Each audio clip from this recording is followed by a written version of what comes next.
ഇന്ന് പകരുന്ന പ്രപഞ്ച സൃഷ്ടാവായ ദൈവം, അത്യുന്നതനായ ദൈവം ഇന്ന് പകൽ നമ്മുടെ നടുവിൽ എഴുന്നള്ളി വന്നിട്ടുണ്ട്. അവന്റെ എഴുന്നള്ളത്ത് കണ്ടുകൊണ്ട് ദൈവത്തെ ആത്മാവിൽ സ്തുതിക്കാം.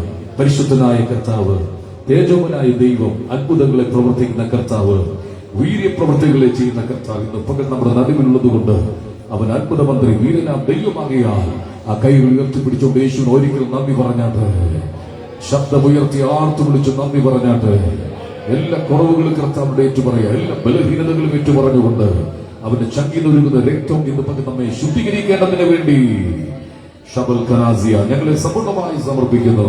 യേശുവിൻ നാമത്തിൽ തന്നെ.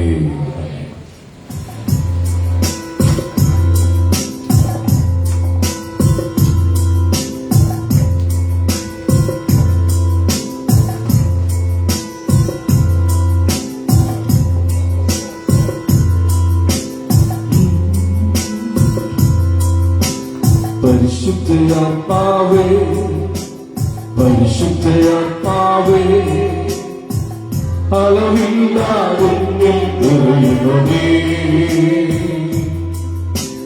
പരിശുദ്ധയാത്മാവേ, പരിശുദ്ധയാത്മാവേ, അതീവമായി നിറയുന്നതേ. ഒരിക്കൽ കൂടെ പരിശുദ്ധയാത്മാവേ, പരിശുദ്ധയാത്മാവേ, അളവില്ലാതെ നിറയുന്നതേ. പരിശുദ്ധയാത്മാവേ, പരിശുദ്ധയാത്മാവേ, അധികമായി അധികമായി നിറയുന്നതേ. അത് മുട്ടോളം പോരായേ, അരയോളം പോരായേ, അത് മുട്ടോളം പോരായേ, അരയോളം പോരായേ. നീന്തിട്ടല്ലാതെ പകരുമേ, നീന്തിട്ടല്ലാതെ പകരുമേ. അളവില്ലാതെ, അളവില്ലാതെ, അളവില്ലാതെ, അളവില്ലാതെ, അളവില്ലാതെ നിറയുന്നതേ. ഓ,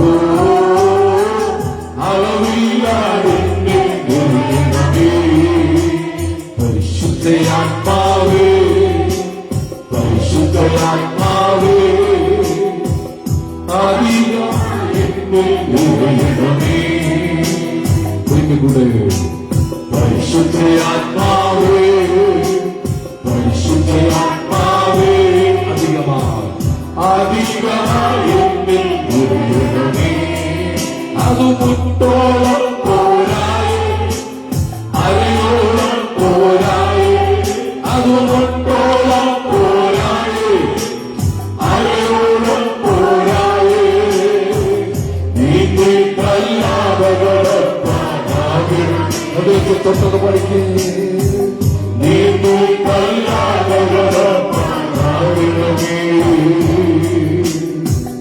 അളവില്ലാതെ, അളവില്ലാതെ, ഓ, അളവില്ലാതെ, അളവില്ലാതെ, അളവില്ലാതെ നിറയുന്നതേ. അളവില്ലാതെ നിറയുന്നതേ. ഒരിക്കൽ കൂടെ അളവില്ലാതെ, അളവില്ലാതെ, ആ കൈ ഉയർത്തിപ്പിടിച്ച് അളവില്ലാതെ, അളവില്ലാതെ, അളവില്ലാതെ നിറയുന്നതേ. ഓ, അളവില്ലാതെ നിറയുന്നതേ. പരിശുദ്ധയാത്മാവേ, പരിശുദ്ധയാത്മാവേ, അളവില്ലാതെ നിറയുന്നതേ. പരിശുദ്ധയാത്മാവേ, പരിശുദ്ധയാത്മാവേ, അധികമായി നിറയുന്നതേ. പ്രിയ പരിശുദ്ധാത്മാവാം ദൈവമേ, അത്യുന്നതനായ കർത്താവേ, തൃത്വത്തിൽ മൂന്നാമനായി ഞങ്ങളുടെ നടുവിൽ ഇന്ന് പകൽ ഉള്ളതുകൊണ്ട് സ്തോത്രം. ഇവിടെ സാന്നിധ്യം തിരിച്ചറിഞ്ഞ് അങ്ങേ ആരാധിപ്പാൻ ഞങ്ങളുടെ ദേഹം ദേഹി ആത്മാവിനെ സമർപ്പിക്കുന്നു. തുടരണം യേശുവിൻ നാമത്തിൽ തന്നെ. യേശു എത്ര പേർക്ക് നല്ലവനാണ്. അങ്ങനെയാണെങ്കിൽ എന്ത് ചെയ്യണം? ആമീനെന്ന് ഉറക്കെന്ന് പറഞ്ഞാട്ടെ. നിങ്ങളുടെ ചെറുതും വലുതുമായ എല്ലാ വിഷയങ്ങളിലും കർത്താവ് നിങ്ങൾക്ക് നല്ലവനായിരുന്നു. നാം അവിശ്വസ്തരായി തീർന്നപ്പോഴും നാം നന്ദിയില്ലാതായപ്പോഴും ദൈവം നമുക്ക് വേണ്ടി അത്ഭുതം ചെയ്തു. ഒരിക്കൽ ആമീൻ പറഞ്ഞാട്ടെ. ഇസ്രായേൽ മക്കളുടെ ജീവിതത്തിലെ ഏറ്റവും വലിയ പരാജയം പെറുവിറുപ്പായിരുന്നു. അവർ പെറുവിറുത്ത പകലും അവർ പെറുവിറുത്ത രാത്രിയിലും മന്ന ദൈവം ഇട്ടുകൊടുത്തു. മനസ്സിലാകുന്നുണ്ടോ? ദൈവത്തിന്റെ വിശ്വസ്തതയാണ്. നീ പിറുവിറുത്താലും, നീ അകന്നു പോയാലും, നീ പിന്മാറാൻ ശ്രമിച്ചാലും നിനക്കുള്ളത് കർത്താവ് വിട്ടുതരുന്ന ദൈവമാണ്. ചേർന്ന് ഒന്നിച്ചൊരാമീൻ പറഞ്ഞാട്ട്. യേശു നല്ലവൻ, അവൻ വല്ലവൻ, അവൻ ദയോ. ഈ ഗാനം ചേർന്ന് പാടി ആത്മാവിൽ നിറഞ്ഞ ദൈവത്തെ സ്തുതിക്കുക.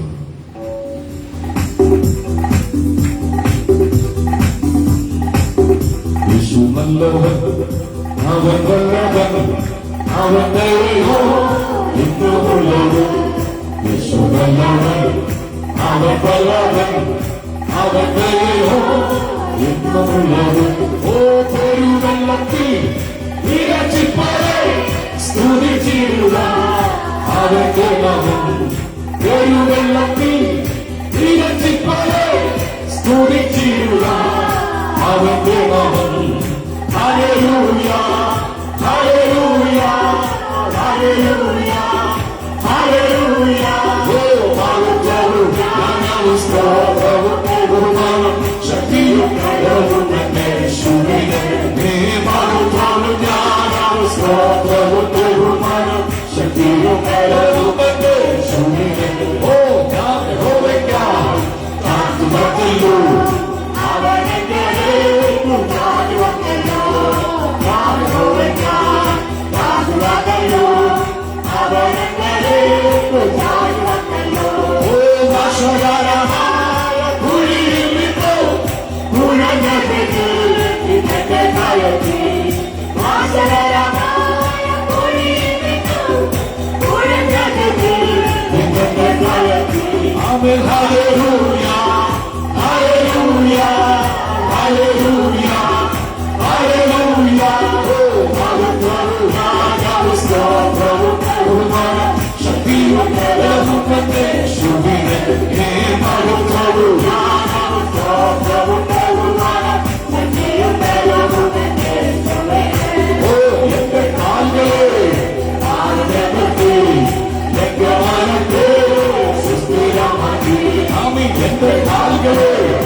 ആമേൻ നാശകരമായ കുഴിയിൽ നിന്നും ഉയർന്നതിന് എന്നെ കയറ്റി.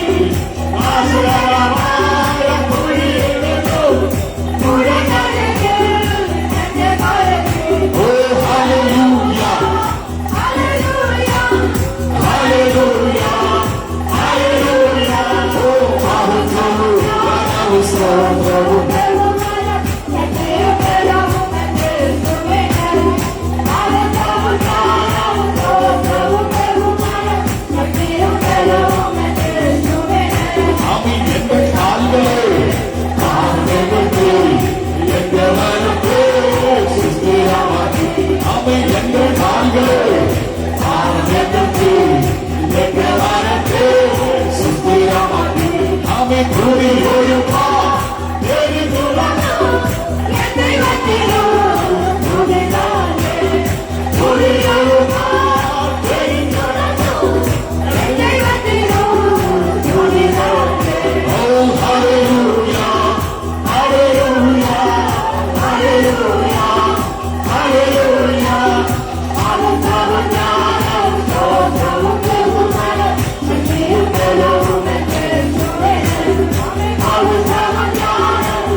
ഭൂമിയിലുള്ള വിശുദ്ധന്മാരോ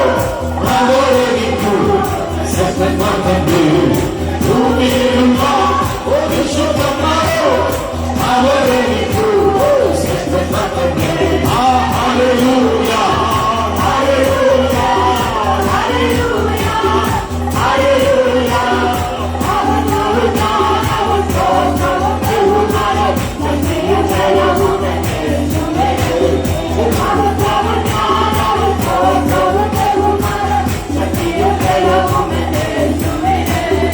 യേശു നല്ലവൻ അവൻ നല്ലവൻ അവൻ എന്റെ യേശു നല്ലവൻ അവൻ നല്ലവൻ അവൻ അവൻ പോലെ സ്തുതിക്കുക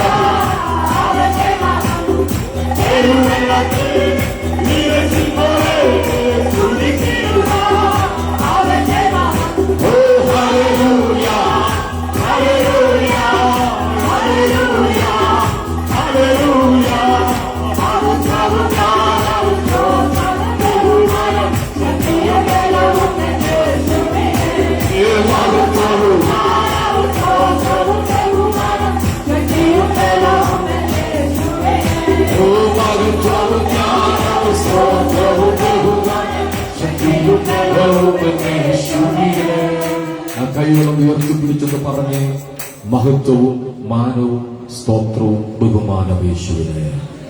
മഹത്വവും മാനവും സ്തോത്രവും ബഹുമാനം ശക്തിയും ബലവും യേശുവിന്. നിന്റെ ബലം നിന്റെ കഴിവുകൊണ്ടല്ല, അവൻ ബലവാനായതുകൊണ്ട് തന്നെയാണ്. ഈ കൈ പൊക്കാൻ കഴിയാത്തൊരു ദിവസം വരും, ഈ ശബ്ദം എടുക്കാൻ കഴിയാത്തൊരു ദിവസം വരും, എല്ലാം നിശ്ചലമാകുന്ന ഒരു ദിവസമുണ്ട്. പക്ഷെ ദൈവം നമ്മോട് കാണിച്ച കരുണയ്ക്ക്, ദൈവം നമ്മെ നടത്തിയ വഴികൾക്കായി ആ കൈവർത്തികൾ ഒന്നിച്ചൊരു ഹല്ലേലൂയ പറഞ്ഞാട്ട് ഒരു പാട്ടുകൂടെ ചേർന്ന് പാടി ആത്മാവിൽ ദൈവത്തെ ആരാധിക്കുക. യേശുവിൻ നാമം മധുരിമ നാമം, ഇണയില്ല നാമം. ഇത് പഴയ പാട്ടാണ്, ഒത്തിരി ഭക്തന്മാർ പാടി ആരാധിച്ച ശക്തിരുന്നത്. ആ പാടി ദൈവത്തെ ആത്മാവിൽ ആരാധിച്ച പാട്ടാണ്. യേശുവിൻ നാമം മധുരിമ നാമം, ഇണയില്ല നാമം. ഈ പാട്ട് എത്ര പേർക്ക് അറിയാം? പഴയ ആളുകൾക്ക് എല്ലാം അറിയാം. അറിയാൻ വയ്യാത്തരാ കൂടുതൽ. ഇപ്പൊ നിങ്ങൾ സ്ക്രീനിലേക്ക് നോക്കി പാടുക. വളരെ അർത്ഥമുള്ള, വളരെ ഇഷ്ടപ്പെടുന്ന ഒരു പാട്ടാണ്. യേശുവിൻ നാമം മധുരിമ നാമം, ഇണയില്ല നാമം, ഇമ്പനാമം. ചേർത്ത് പാടി ദൈവത്തെ കയ്യൊന്ന് അടിച്ച് ചേർന്ന് ദൈവത്തെ സ്തുതിച്ചത്. യേശുവിൻ നാമം മധുരിമ നാമം, ഇണയില്ല നാമം, ഇമ്പ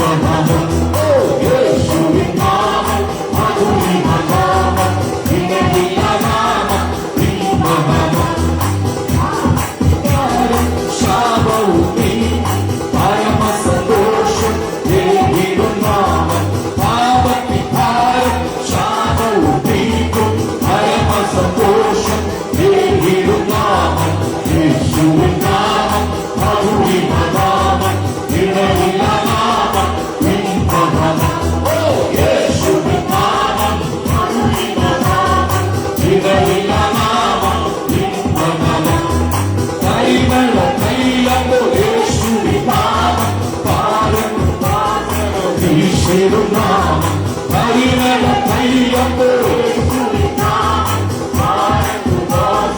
വീശിടും നാമം യേശുവിൻ നാമം മധുരിമ നാമം ഇടവില നാമം വിശ്വനാമം ഓ യേശുവിൻ നാമം മധുരിമ നാമം ഇടവില നാമം വിശ്വനാമം ഓ ആദി ഭൂമിയിലും മേലായ നാമം മാനാഭിമാനം യേശുവിൻ നാമം ആദിയും ഭൂമിയിലും മേലായ നാമം മാനാഭിമാനം യേശുവിൻ നാമം ഓ യേശുവിൻ നാമം മധുരിമ നാമം പാടി സന്തോഷത്തോടെ കൈയടിച്ചു മാത്രമല്ല സന്തോഷത്തോടെ യേശുവിൻ നാമം മധുരിമ നാമം ഇടവില നാമം ഓ വാഴ്ത്തമാകിയതു കൈവിടും നാമം ആശീർവാദം താഴെ നാമം വാഴ്ത്തമാകിയതു കൈവിടും നാമം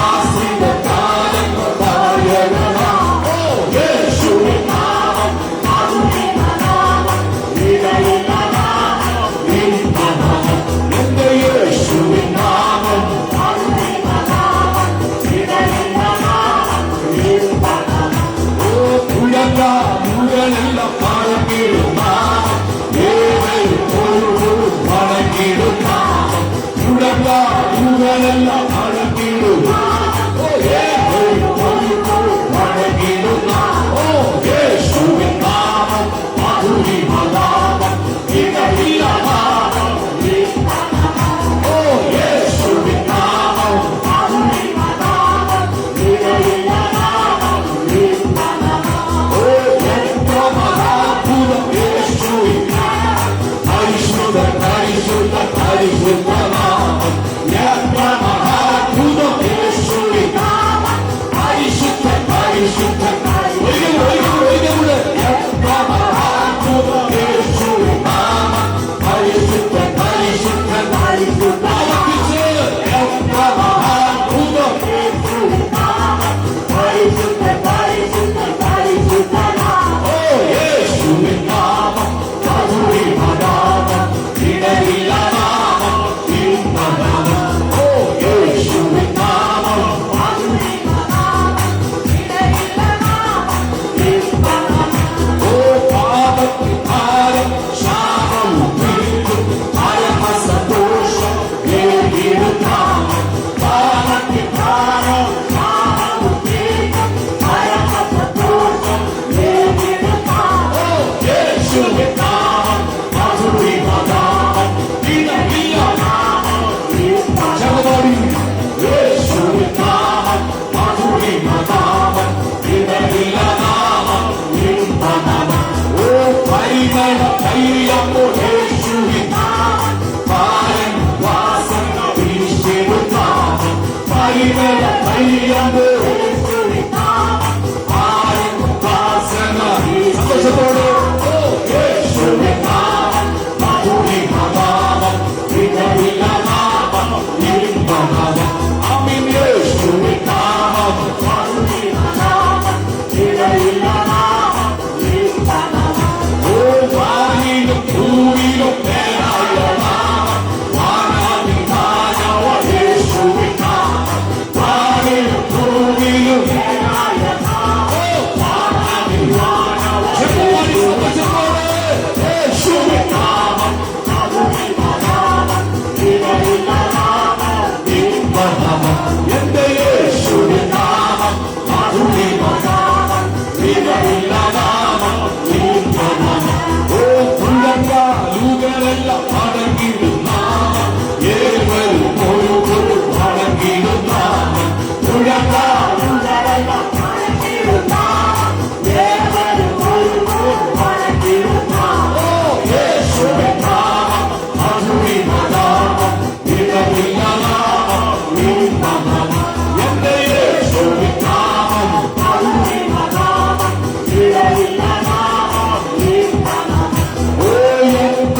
തുറന്ന് സ്തോത്രം പറഞ്ഞുകൊണ്ട് Yes, സകലമേ.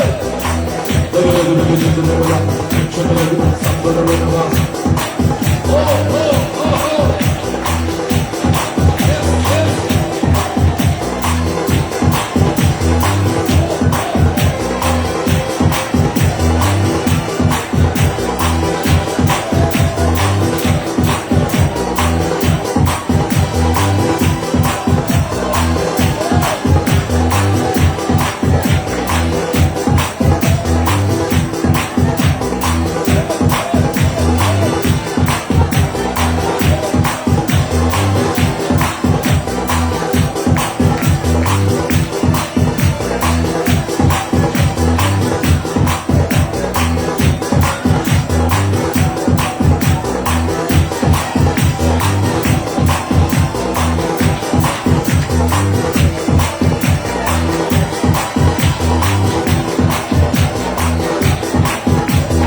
സന്തോഷത്തോടെ ദൈവത്തെ ആരാധിക്കണം. ദുഃഖത്തോട് ആരാധിക്കരുത്, പോരാട്ടത്തോട് ആരാധിക്കരുത്, ബന്ധിക്കപ്പെട്ട് ആരാധിക്കരുത്. സകലതും മറന്ന് പൂർണ്ണ ഹൃദയത്തോട്, പൂർണ്ണ ആത്മാവോട്, പൂർണ്ണ ശക്തിയോട്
യേശുവിന്റെ നാമത്തിൽ വൈശാലിക മണ്ഡലങ്ങൾ ബന്ധിക്കപ്പെടുന്നത്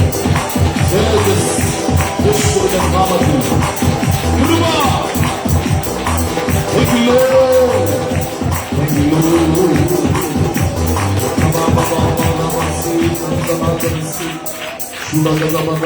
നമ്മുടെ കരവും ശബ്ദം ഉയർത്തി സന്തോഷത്തോട് ആർത്തു വിളിച്ചൊരു ഹല്ലേലൂയ പറഞ്ഞാൽ കണ്ണുകളെ അടച്ച് നമുക്ക് ദൈവത്തോട് പ്രാർത്ഥിക്കാം. ദൈവത്തിന്റെ വലിയ വിടുതലും സൗഖ്യവും ഇന്ന് പകൽ ഇതിനകത്ത് വെളിപ്പെട്ടു വരേണ്ടതിന്, പനിയായി ഭാരപ്പെടുന്നവരെ കർത്താവ് സൗഖ്യമാക്കേണ്ടതിനും ദൈവ തേജസ് ഇന്ന് പകൽ അധികമായി നമ്മുടെ മേൽ വെളിപ്പെടേണ്ടതിന് നാം ഒന്നിച്ച് പ്രാർത്ഥിക്കുമ്പോൾ മുട്ടാർന്നു വരുന്ന ശ്വാസ സിസ്റ്റർ ശബ്ദമുയർത്തി പ്രാർത്ഥിക്കും.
ഒന്നിച്ചൊരാമയും പറഞ്ഞാട്ട് എഴുന്നേറ്റ് നിൽക്കാൻ കഴിയുന്നവരല്ല എഴുന്നേറ്റ് നിന്ന് ആരിലും ആരാധ്യം നിന്നുള്ള പാട്ട് ചേർത്ത് പാടി കരങ്ങളടിച്ച് സന്തോഷത്തോട് ദൈവത്തെ ആരാധിക്കുക. പൂർണ്ണ ഹൃദയത്തോടെ അവനെ ആരാധിക്കണം, പൂർണ്ണ ആത്മാവോട് അവനെ ആരാധിക്കണം, പൂർണ്ണ ബലത്തോട് അവനെ ആരാധിക്കണം.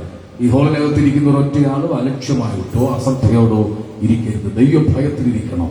നീ ഇരിക്കുന്ന ഇടം ഒരു ബിൽഡിങ്ങിനകമാണെങ്കിലും ഇവിടെ ദൈവ സാന്നിധ്യം നിറഞ്ഞു നിൽക്കുന്ന സ്ഥലമാണ്. ഭയത്തോട് ദൈവത്തെ ആരാധിക്കണം, വിറയലോടുകൂടി അവനെ ആരാധിക്കണം. ചേർന്ന് പാടി ആത്മാവിൽ നിറഞ്ഞ കർത്താവിനെ ആരാധിക്കാം. ആരിലും ആരാധ്യം നീ, രാജാതി രാജാവ് നീ.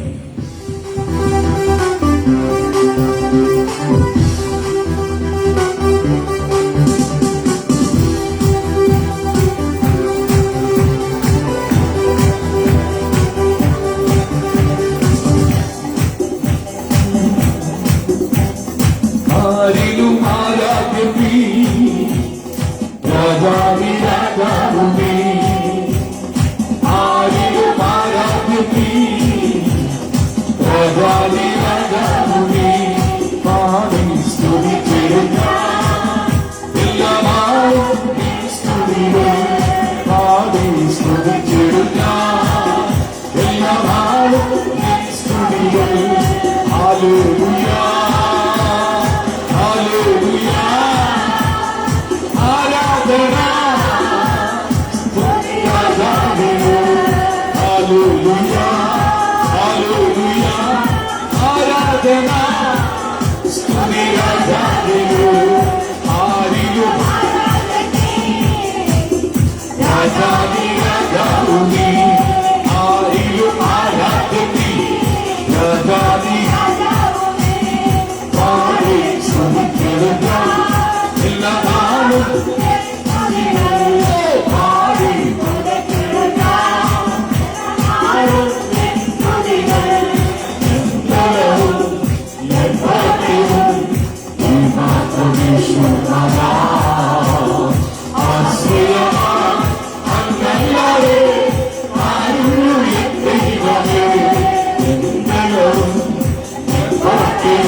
Daddy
സർവശക്തനായ ദൈവത്തെ, സർവശക്തനായ ദൈവത്തെ ആർത്തു വിളിച്ചൊന്ന് ഹല്ലേലൂയ പറഞ്ഞാട്ടെ.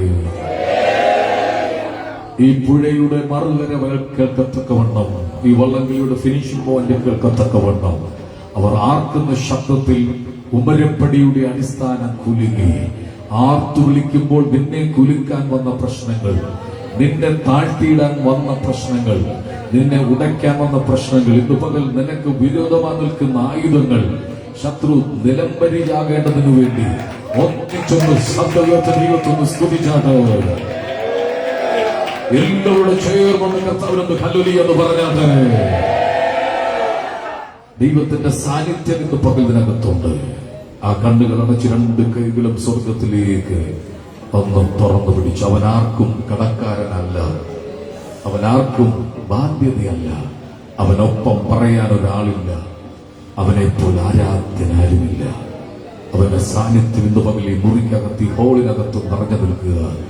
നിങ്ങൾ അറിയാമോ, നിങ്ങളെക്കാൾ മുമ്പ് അവനോട് വന്നു കഴിഞ്ഞു. നിങ്ങളുടെ ആകത്തുക അവനറിയാം, നിങ്ങളുടെ ശരീരത്തിന്റെ അവസ്ഥ അവനറിയാം, നിങ്ങളുടെ മനോചിന്തകൾ അവനറിയാം. നീ ചിന്തിക്കുന്നത് ദൈവത്തിനറിയാം.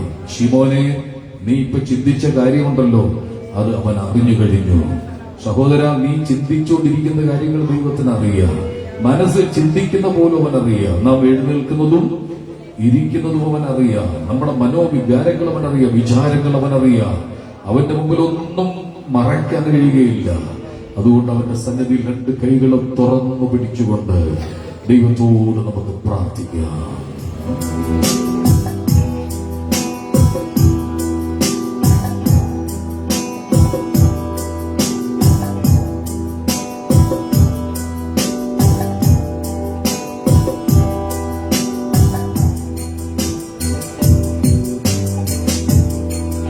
അവനാർക്കും കടക്കാരനല്ല, അവനാർക്കും ബാധ്യതയല്ല, അവനൊപ്പം പറയാൻ ആരുമേയില്ല, അവനെ പോലാരാ. ഒരിക്കൽ കൂടെ, അവനാർക്കും അവനാർക്കും ബാധ്യതയല്ല, അവനൊപ്പം പറയാൻ ആരുമേയില്ല, അവനെ പോലാരാധില്ല. ആഹാ ഹല്ലേലൂയ, ആഹാ ഹല്ലേലൂയ, ആഹാ ഹല്ലേലൂയ, ആഹാ ഹല്ലേലൂയ, ആഹാ ഹല്ലേലൂയ, ആഹാ ഹല്ലേലൂയ, ആഹാ ഹല്ലേലൂയ.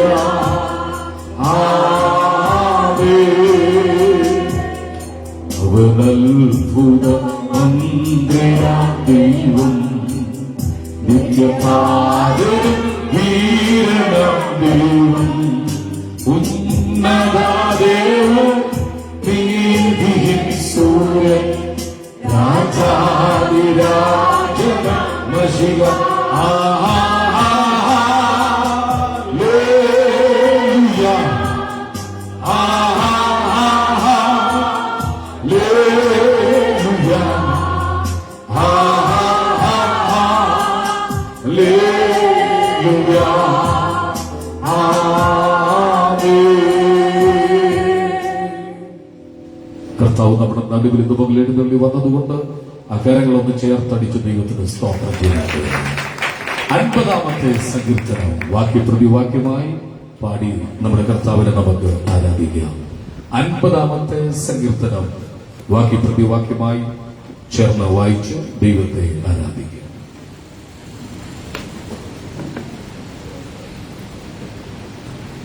50-ാം സങ്കീർത്തനം ഇവിടെ വായിക്കുന്നു. ദൈവം യഹോവയായ ദൈവം അരുളി ചെയ്തു, സൂര്യന്റെ ഉദയം മുതൽ അസ്തമയം വരെ ഭൂമിയെ വിളിക്കുന്നു. ദൈവം വരുന്നു, മൗനമായിരിക്കയില്ല.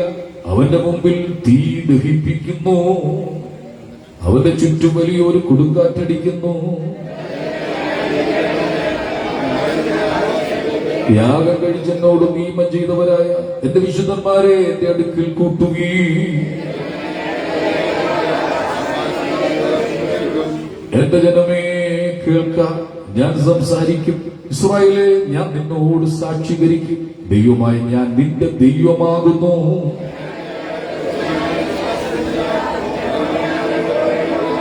നിന്റെ വീട്ടിൽ നിന്ന് കാളയെയോ നിന്റെ തൊഴുത്തിൽ നിന്ന് കോലാട്ടുകൊറ്റന്മാരെയോ ഞാൻ എടുക്കുകയില്ല.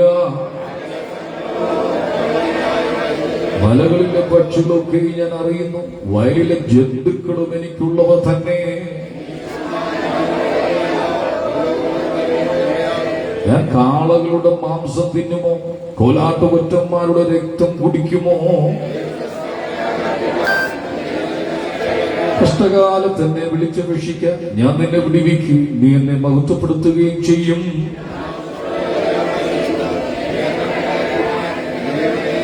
നീ ശാസനയെ വെറുത്തു, എന്റെ വചനങ്ങളെ നിന്റെ പുറകിലെറിഞ്ഞു കളഞ്ഞുവല്ലോ.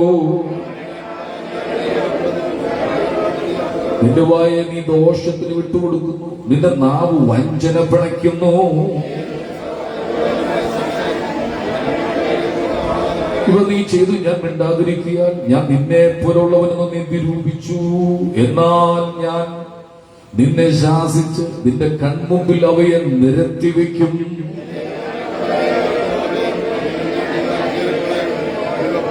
അടുത്ത വാക്യം കൂടെ ചേർന്ന് വായിക്കുക.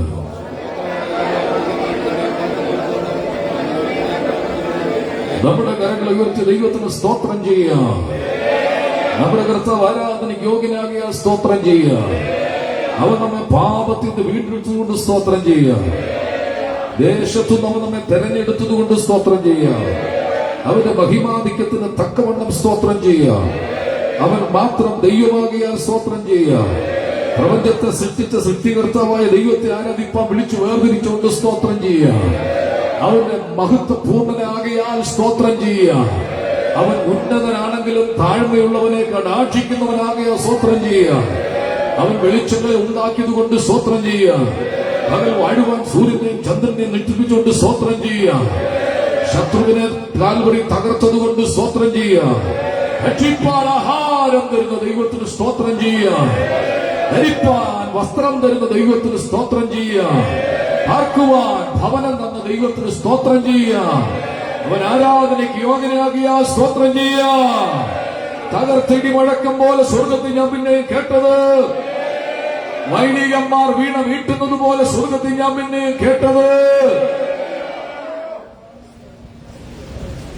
ഇത് പകൽ കർത്താവ് നമ്മുടെ നടുവിൽ എഴുന്നള്ളി വന്നിട്ടുള്ളത് കൊണ്ട് അവന്റെ ശബ്ദം കേൾക്കേണ്ടതിന് വായ്വച്ച് നിശബ്ദമായി ദൈവത്തെ കാത്തു നിൽക്കുക. കൊടുങ്കാറ്റ് നിനക്കെതിരെ അടിച്ചപ്പോൾ ചില ആളുകൾ നിന്നെ നോക്കി പറഞ്ഞു, നിന്റെ പടവ് തകർന്നു.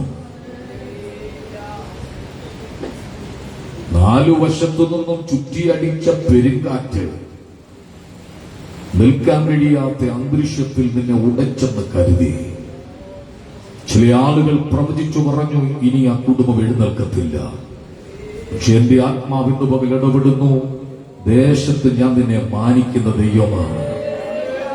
നിന്റെ തല ഉയർത്തി അഭിമാനത്തോട് ഞാൻ നിന്നെ നടത്തുന്ന ദൈവമാണ്. നിനക്ക് ഒരു താഴ്മ ആവശ്യമാണ്, നിനക്കൊരു വിധേയത്വം ആവശ്യമാണ്. എന്റെ സന്നിധിയിൽ താൻ ഇരുന്നാൽ ഞാൻ നിന്നെ ഉയർത്തുന്ന ദൈവമാണ്. ഉള്ളിലെ നിഗളങ്ങളെ നീ തകർക്കണം, അഹംഭാവങ്ങളെ നീ വെട്ടിക്കളയണം. താഴ്മയുള്ളവളായി വിനയമുള്ളവനായി എന്റെ സന്നിധിയിൽ ഇരുന്ന ഇസ്രായേലിനും കൊടുത്ത വിടുതൽ ഞാൻ നിനക്ക് തരും. എന്റെ മഹത്വം ഞാൻ നിന്റെ വീട്ടിൽ വെളിപ്പെടുത്തും. മറ്റാർക്കുമില്ലാത്ത ഉയർച്ചയിൽ ഞാൻ നിന്നെ നടത്തും. മറ്റാർക്കുമില്ലാത്ത ശ്രേഷ്ഠതയിൽ ഞാൻ നിന്നെ നടത്തും. ഉടഞ്ഞു പോയി എന്ന് പറഞ്ഞവരുടെ മുമ്പിൽ തല ഉയർത്തി നടക്കാൻ ഞാൻ നിനക്ക് ശ്രേഷ്ഠത കൽപ്പിക്കും. ഞാൻ നിന്റെ തലമുറയെ കുറിച്ച് കുറിച്ചു വെച്ചിട്ടുണ്ട്. എന്റെ പുസ്തകച്ചുരുളിൽ ഞാൻ എഴുതി വെച്ച പ്രവചനത്തിന്റെ നിവൃത്തികൾ നിന്റെ തലമുറയെ കുറിച്ചുള്ള ചില ഭാവി വിഷയങ്ങൾ അത് ഞാൻ ചുരുളഴിക്കുന്ന ദൈവമാണ്. ഉടമന ഹടല ഹത്തനാർ ഹത്ത ഉടിവച്ച ഘടകതന അതെന്നും ചുരുട്ടിയിരിക്കാൻ ഞാൻ സമ്മതിക്കത്തില്ല. ചുരുളഴിച്ചു നിന്റെ തലമുറയെ ഞാൻ പുറത്തെടുക്കാൻ പോവുകയാണ്.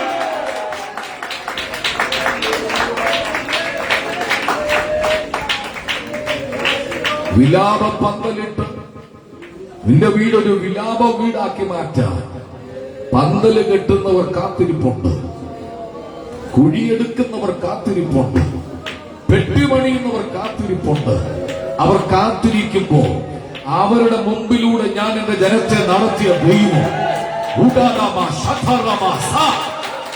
7 മാസം ദൈവം പറയുന്നത് ഞാൻ ചിലതിനെ ഉറപ്പിക്കുന്ന ദൈവമാണ്.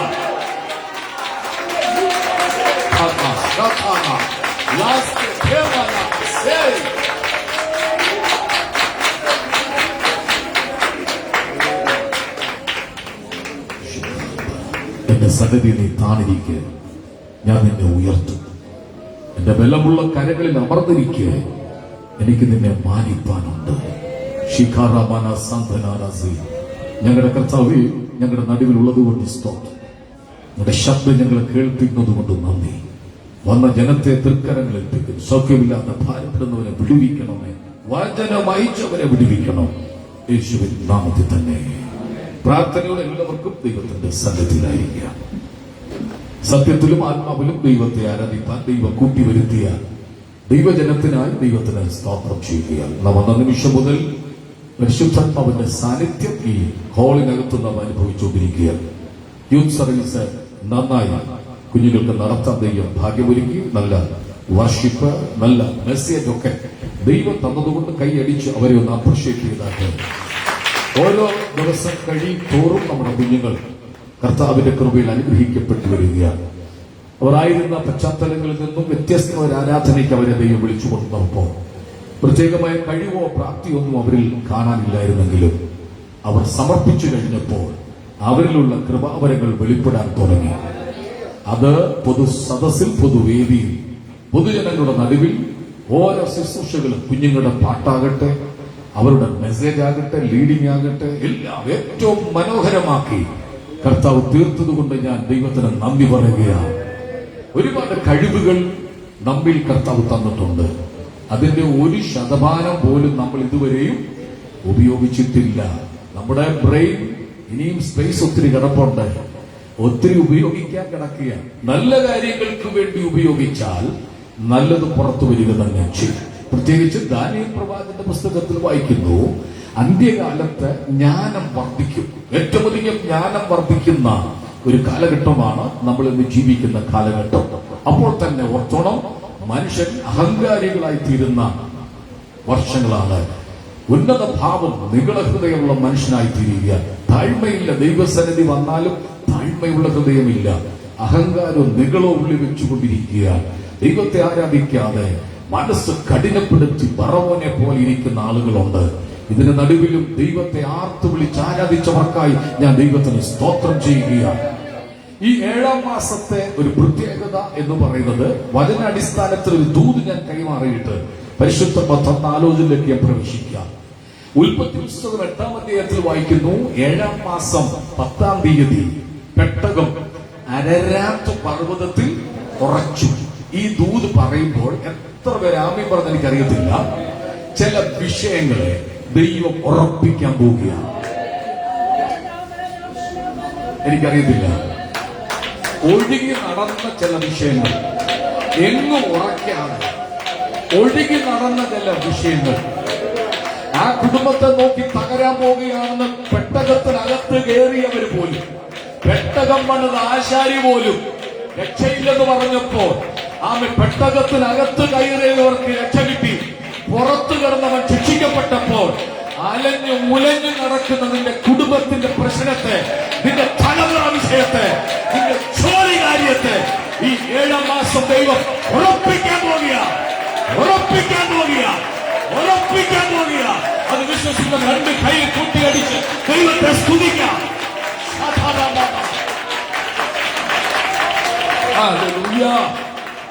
ഇത് ദൂത, ഇത് ചിലരോട് മാത്രമുള്ള ദൂതാണ്. ഇതുവരെ ഇളകി നടക്കുകയായിരുന്നു, ഇതുവരെ ഉറക്കാൻ കഴിഞ്ഞിട്ടില്ല ഒരു കാര്യവും. വർഷം ഒന്നായി.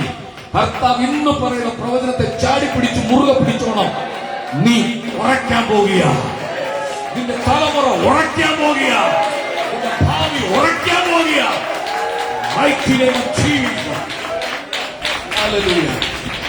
അലഞ്ഞ് ഉഴഞ്ഞ് നടക്കുക, അത് പറഞ്ഞ ഉറപ്പില്ല. കൊച്ചു കൊച്ചു പർവ്വതങ്ങൾ, വലിയ വലിയ പർവ്വതങ്ങളെല്ലാം വെള്ളം വന്ന് മൂടിക്കിടക്കുക. നോഹയും 8 പേര് മാത്രം പെട്ടകത്തിനകത്തുണ്ട്. എന്നാൽ ഈ പെട്ടകം വന്ന് ഉറയ്ക്കുന്ന വീടിനകത്തിരിക്കുന്ന സാധനം, പെട്ടകത്തിനകത്തിരിക്കുന്ന സാധനങ്ങൾ തീരാൻ പോവുകയാണോ? മൃഗങ്ങളെല്ലാം ഒച്ച വയ്ക്കുന്നു, ബഹളം വയ്ക്കുന്നു. ഇതിനെല്ലാം പുറത്തിറക്കി വിടണമല്ലോ, ഇനി പുറത്തിറങ്ങാൻ പറ്റുമോ എന്ന് ഭാരപ്പെട്ടിരിക്കുന്നവരോട് കർത്താവ് പറയുകയാണ്, നിന്റെ വിഷയം നിന്റെ കഴിവുകൊണ്ടല്ല, ദൈവത്തിന്റെ കരസ്പർശനത്താൽ പൊങ്ങി നിൽക്കുന്ന അരരാത്ത് പർവ്വതത്തിൽ ഉറയ്ക്കാൻ പോകുകയാണ്. അവിടെ നീ തുഴഞ്ഞെത്താൻ പറ്റത്തില്ല, പക്ഷെ ആത്മാവിന്റെ കാറ്റ് നിന്റെ പെട്ടകത്തെ ആ പർവ്വതത്തിന് മുകളിലേക്ക് കൊണ്ടുപോകാൻ വേണ്ടി പോകുകയാണ്. ആത്മാവ് തെളിവായി പറയുന്നു, കണക്ക് കൂട്ടിയിരുന്ന് ആലോചിച്ചിട്ട് രണ്ടറ്റം കൂട്ടിമുട്ടാൻ കഴിയാതിരിക്കുന്ന നിന്നോടാണ് പറയുന്നത്, നിന്റെ വിഷയം ദൈവം ഉറപ്പിക്കാൻ പോകുകയാണ്. എത്ര പേർ ഏറ്റെടുത്ത് ആത്മാവ് നൃത്തം ചെയ്ത് ആരാധിക്കാൻ ഇഷ്ടമുണ്ട്?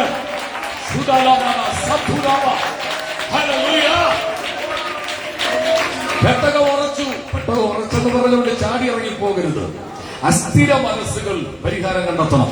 ഒന്നുകൂടെ പറയാം, ചഞ്ചലപ്പെട്ടു നിൽക്കുന്ന ഹൃദയങ്ങൾ ഉറച്ചിരിക്കണം. ഇസ്രായേൽ മക്കളുടെ ജീവിതത്തിലെ പരാജയം വിട്ടു വന്നിട്ട് അവർക്ക് പഴയ പള്ളിയിലേക്ക് പോകണമെന്നായിരുന്നു.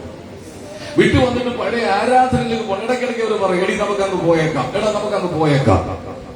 നിന്റെ പിന്മാറ്റം നിന്റെ അകത്താദ്യം ഉണ്ടാകും, പിന്നെ നിന്റെ വായിന്ന് വരുന്നത്, പിന്നെ നീ പ്രവർത്തി കാണിക്കുന്നത്. ഇന്ന് പകൽ പരിശുദ്ധാത്മാവ് ശക്തമായി പറയുക, ഒരു ചുവടെങ്കിലും നീ പുറകോട്ട് വെച്ചാൽ ആടി നിന്റെ പുറകിൽ തന്നെ കിട്ടും.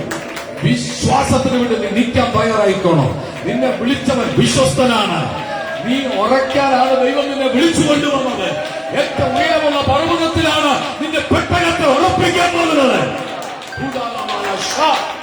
എന്തിന്? നീ തകർന്നതും, നീ മുറിഞ്ഞതും, നീ അപമാനിക്കപ്പെട്ടതും, നിന്റെ ജീവിതത്തിൽ സംഭവിച്ച വിള്ളലുകളും പരാജയങ്ങളും എല്ലാം കണ്ടവിടെ മുമ്പിൽ കർത്താവ് നിന്നെ മാനിപ്പാൻ ആഗ്രഹിക്കുക. ഒന്ന് ചൊല്ലാമി പറഞ്ഞാട്ട്. എന്താ കാരണം? ഈ പെട്ടകം ഉറച്ചു. എവിടെ ഉറച്ചത്? അരരാത്ത്. ഏറ്റവും ഉയരമുള്ള പർവ്വതമാണ് അരരാത്ത് പർവ്വതം. ഉറച്ചിട്ടും നോഹയ്ക്ക് ഇറങ്ങാൻ കഴിയുന്നില്ല. ചില ദിവസം കഴിഞ്ഞപ്പോൾ വെള്ളത്തിന്റെ അളവറിയാൻ വേണ്ടി കാക്കയെ പുറത്തേക്ക് വിട്ടു. കാക്ക വന്നും പോയി നിന്നു. കുറച്ച് കഴിഞ്ഞപ്പോ കാക്കയെ കാണുന്നില്ല. കാക്കയുടെ സ്വഭാവം അങ്ങനെയാണല്ലോ. എന്താ കാരണം? പുള്ളി നോക്കിയപ്പോൾ ഇഷ്ടംപോലെ മൃഷ്ടാന ഭോജനം കിടപ്പുണ്ട്. മനുഷ്യന്റെ ശരീരവും പോത്തിന്റെ, ആനയുടെ, എരുമയുടെ ഒക്കെ ശരീരം വെള്ളത്തിൽ ചീഞ്ഞഴുകി പൊങ്ങിക്കിടക്കുക. കാക്ക പിന്നെ വന്നില്ല. കുറച്ച് ദിവസം കഴിഞ്ഞു പിന്നെ ആരെ വിട്ടു? പ്രാവിനെ വിട്ടു. നിഷ്കളങ്കമായ പ്രാവ് വന്നും പോയിക്കൊണ്ടിരുന്നു. കുറച്ച് ദിവസം കഴിഞ്ഞപ്പോൾ പ്രാവ് ഒരു ഉലിവല കുത്തിയെടുത്തോണ്ട് വന്നു. അർത്ഥം മുങ്ങിക്കിടന്ന ചിലത് കാണാൻ തുടങ്ങി. ആമി പറയാൻ പറ്റുന്നുണ്ടോ? വെള്ളത്താൽ മുങ്ങിക്കിടന്ന ചിലത് പച്ചയായി പൊങ്ങി വരികയാണ്. ദൈവദാസനെ, വെള്ളത്തിൽ മുങ്ങിക്കിടക്കുന്ന ചിലത് ദൈവം പൊക്കിക്കൊണ്ടുവരാൻ പോവുകയാണ്. നീ മുങ്ങി ശ്വാസം മുട്ടി എന്ന് പറഞ്ഞയുടെ മുമ്പിൽ നീ പച്ചയായി പൊങ്ങി വരാൻ പോവുകയാണ്. പ്രാവ് പറന്നു വന്നിട്ട് സ്വന്തം ചുണ്ടുകൊണ്ട് പച്ചല ഒലിവല ഒടിച്ചെടുത്തു. എന്നെ ചിന്തിപ്പിച്ചത്, വെള്ളം വന്നു പോയി ദേശത്ത് മൂടിക്കിടക്കുമ്പോൾ ഈ ഒലിവല പച്ചയായി തന്നിരിക്കുക. വെള്ളത്തിൽ മൂടിക്കിടക്കുന്ന കൊച്ചു കൊച്ചു തൈകൾ നോക്കിക്ക് വെള്ളം ഇറങ്ങിക്കഴിയുമ്പോൾ വാടി നിൽക്കും, പക്ഷെ ഇതിന് വാട്ടമില്ല. ഒലിവ് സമാധാനത്തെ കാണിക്കുകയാണ്. എങ്കിൽ നിനക്കൊരു സമാധാനം സ്വർഗം തരാൻ വേണ്ടി പോവുകയാണ്. നിന്റെ കുടുംബത്തിനകത്തുണ്ടാകുന്ന ചില അസ്വസ്ഥതകളുണ്ടല്ലോ, ചില വാക്പോരുകളുണ്ടല്ലോ, തർക്കങ്ങളുണ്ടല്ലോ, ആ വായടച്ച് നിർത്തത്തക്കവണ്ണം പറയുന്ന അഹങ്കാരത്തിന്റെ ശബ്ദങ്ങളുണ്ടല്ലോ, അത് നൃത്തം ചെയ്തിട്ട് ഒരു സമാധാനത്തിന്റെ ഒലിവല, ഒരു സമാധാനത്തിന്റെ ഒലിവല തിരിച്ചു വന്നപ്പോ നോഹ കൈ നീട്ടിയ പ്രാവിനെ പിടിച്ചകത്താക്കി. ഒറ്റ വാതിലേ ഉള്ളൂ. പെട്ട ഉറച്ചു കഴിഞ്ഞാൽ ചാടാൻ പറ്റത്തില്ല. വെള്ളം എല്ലാം ഇറങ്ങിക്കഴിഞ്ഞു. എല്ലാം പുറത്തേക്ക് വന്നു. ഇപ്പൊ എത്ര പേരുണ്ട്? 8 പേർ. വർദ്ധിച്ചു വർദ്ധനവ് കർത്താവ് കൽപ്പിച്ചു. എങ്കിൽ ഒന്നാമത്തെ ദൂത് ഈ 7-ാം മാസം ചിലരെ വർദ്ധിപ്പിക്കാൻ പോവുകയാണ്. ചിലരുടെ വിഷയങ്ങളെ കർത്താവ് ഉറപ്പിക്കാൻ പോവുകയാണ്. ഞാൻ വിഷയത്തിലേക്ക് പ്രവേശിക്കട്ടെ. ഒരു സ്പെഷ്യൽ ദൂതായതുകൊണ്ട് ഞാനത് പറഞ്ഞതേ ഉള്ളൂ. 50-ാം സങ്കീർത്തനത്തിന്റെ 3-ാം വാക്യം ശബ്ദമുയർത്തി വായിക്കണം. അതിനുശേഷം 5-ാം വാക്യം കൂടെ വായിക്കണം. ദഹിക്കുകയില്ല. അവന്റെ മുമ്പിൽ തീ ദഹിപ്പിക്കുന്നു. അവന്റെ ചുറ്റും വലിയൊരു കൊടുങ്കാറ്റടിക്കുന്നു. യാഗം കഴിച്ച് എന്നോട് നിയമം ചെയ്തവരായ എന്റെ വിശുദ്ധന്മാരെ എന്റെ അടുക്കൽ കൂട്ടുവിൻ. ഒന്ന്, ദൈവം വരുന്നു. അത് മതി. ദൈവം വരുന്നു. എത്ര നാളായി പാസ്റ്റർ ഇത് പറയാൻ തുടങ്ങിയിട്ട്? പെന്തക്കോസ്തുകാരെന്ന് അഭിമാനിക്കുന്ന ചില ആളുകൾ ചോദ്യങ്ങൾ ചോദിച്ചു തുടങ്ങി. ദൈവം വരുന്നു പറഞ്ഞിട്ട് എന്തിയ വരാത്ത? ഉത്തരം പറയാൻ പോകും. ചിലർ താമസമെന്ന് വിചാരിക്കുന്നത് പോലെ കർത്താവ് തന്റെ വാഗ്ദത്തം നിവർത്തിപ്പാൻ താമസിക്കുന്നില്ല. പിന്നെന്താ ദൈവം വരാത്തത്? ഉത്തരം, എല്ലാവരും മാനസാന്തരപ്പെടുവാൻ അവൻ ഇച്ഛിച്ച് ദീർഘക്ഷമ കാണിക്കുക. കഴിഞ്ഞ 5 വർഷം മുമ്പ് യേശു വന്നിരുന്നെങ്കിൽ ഇതിനകത്തിരിക്കുന്ന പലരും പോകത്തില്ല. 10 വർഷം മുമ്പ് യേശു വന്നിരുന്നെങ്കിൽ ഇതിനകത്തിരിക്കുന്ന പലരും പോകത്തില്ല. അല്ലേ? ചിന്തിച്ചു നോക്കിക്കേ. അപ്പൊ ദീർഘക്ഷമ കാണിച്ചു മാനസാന്തരപ്പെടുവാൻ വേണ്ടി ദൈവം വൈകുന്നു എന്നുള്ളതാണ് പത്രോസിനെ എടുത്ത് വായിക്കുന്നത്. അവൻ വരുന്നു. അവന്റെ വരവിന്റെ ലക്ഷണങ്ങൾ മുഴുവൻ കണ്ടു തുടങ്ങി. യെരൂശലേമിൽ അവന്റെ വരവിന്റെ ലക്ഷണങ്ങൾ കണ്ടു തുടങ്ങി. ലോകരാജ്യങ്ങളിൽ യേശുവിന്റെ വരവിന്റെ ലക്ഷണങ്ങൾ കണ്ടു തുടങ്ങി. പ്രകൃതിയിൽ അവന്റെ വരവിന്റെ ലക്ഷണങ്ങൾ കണ്ടു തുടങ്ങി. താമസവിന കോവിഡ് വീണ്ടും ആവർത്തിക്കാൻ പോവുകയാണ്. കഴിഞ്ഞ ദിവസം ന്യൂസ് നിങ്ങൾ കണ്ടു കാണും. പുറത്തിറങ്ങാൻ കഴിയാത്ത രീതിയിൽ വീണ്ടും ലോക്ക്ഡൌൺ ആയി വീടിനകത്ത് ഒളിച്ചിരിക്കേണ്ട ഒരു കാലഘട്ടം വീണ്ടും ഉണ്ടാകാൻ സാധ്യതയുണ്ടെന്ന് കണ്ടുപിടിച്ചിരിക്കുക. ഇതൊരു വാർഫെയർ ആണ്, ഒരു യുദ്ധമാണ്. മറ്റു രാജ്യങ്ങളെ ഇല്ലാതാക്കുവാൻ അവർ കണ്ടുപിടിക്കുന്ന വെപ്പൺ ആയുധങ്ങളാണ് കോവിഡ് പോലുള്ള മാരക രോഗങ്ങൾ. അടുത്ത രാജ്യങ്ങളിലേക്ക് അത് പടർത്തിവിടുകയാണ്. Praise God.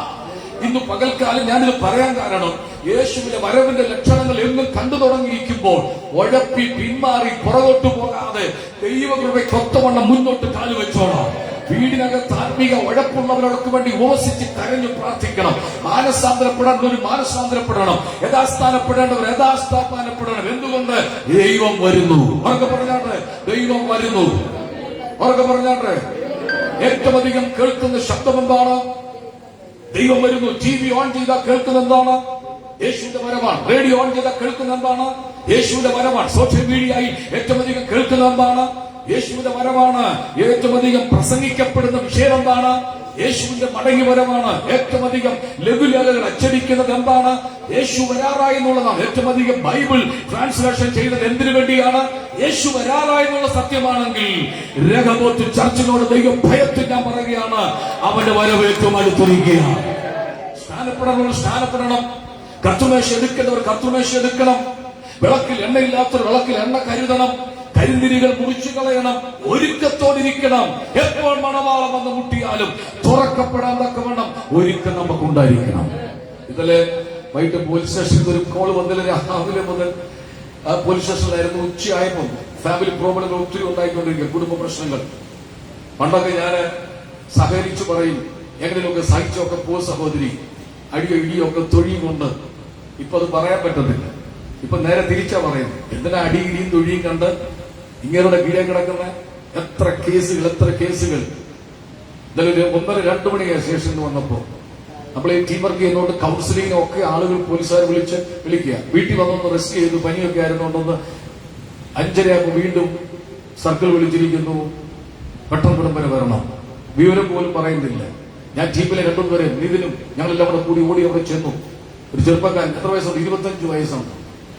അപ്പനുമായിട്ട് ബഹളമാണ്. അപ്പനുമായിട്ട് ഒച്ച വെക്കുക. അപ്പൻ കണ്ണ് നിറഞ്ഞ് കൈ മുപ്പി പറഞ്ഞു, എന്റെ സാറെ എങ്ങനെയെങ്കിലും ഇവനെ ഒന്ന് രക്ഷപ്പെടുത്തിത്താം.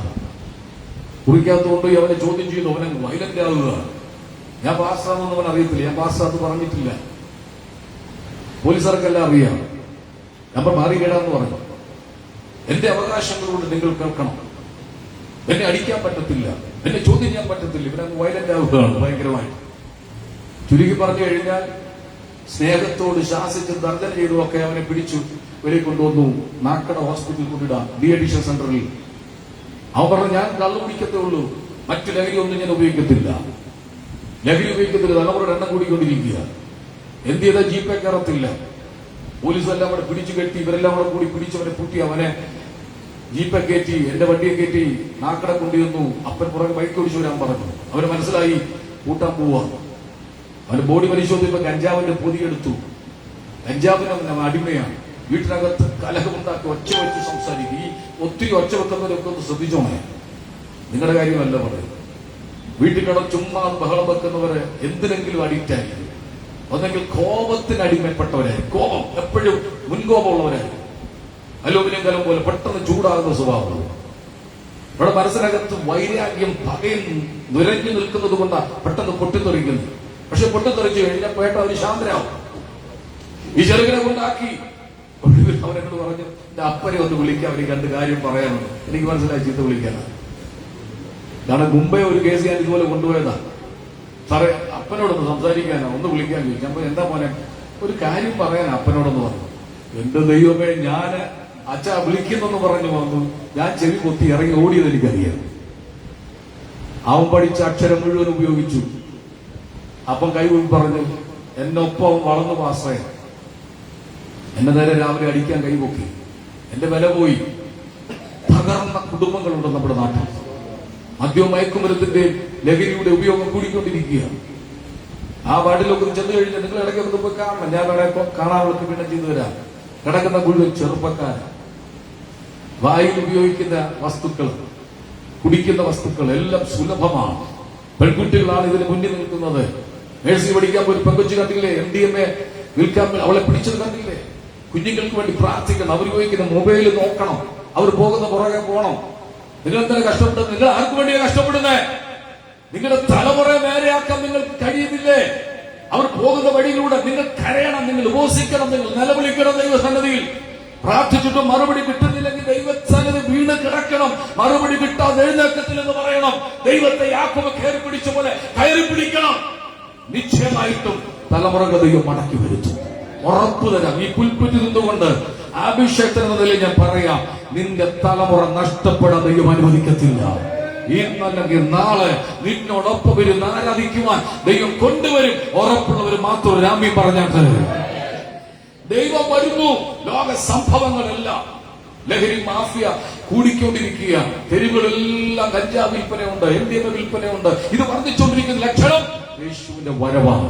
കുടുംബങ്ങളിൽ കലഹങ്ങൾ വരുന്നു, ഛിദ്രമിടുന്നു. ഭാര്യ ഭർത്താക്കന്മാർ തമ്മിൽ 10-15 വർഷം ഒന്നിച്ചു ജീവിച്ചിട്ട് ഇപ്പൊ ജീവിക്കാൻ വയ്യാത്തൊരവസ്ഥ എത്തിയിരിക്കുക.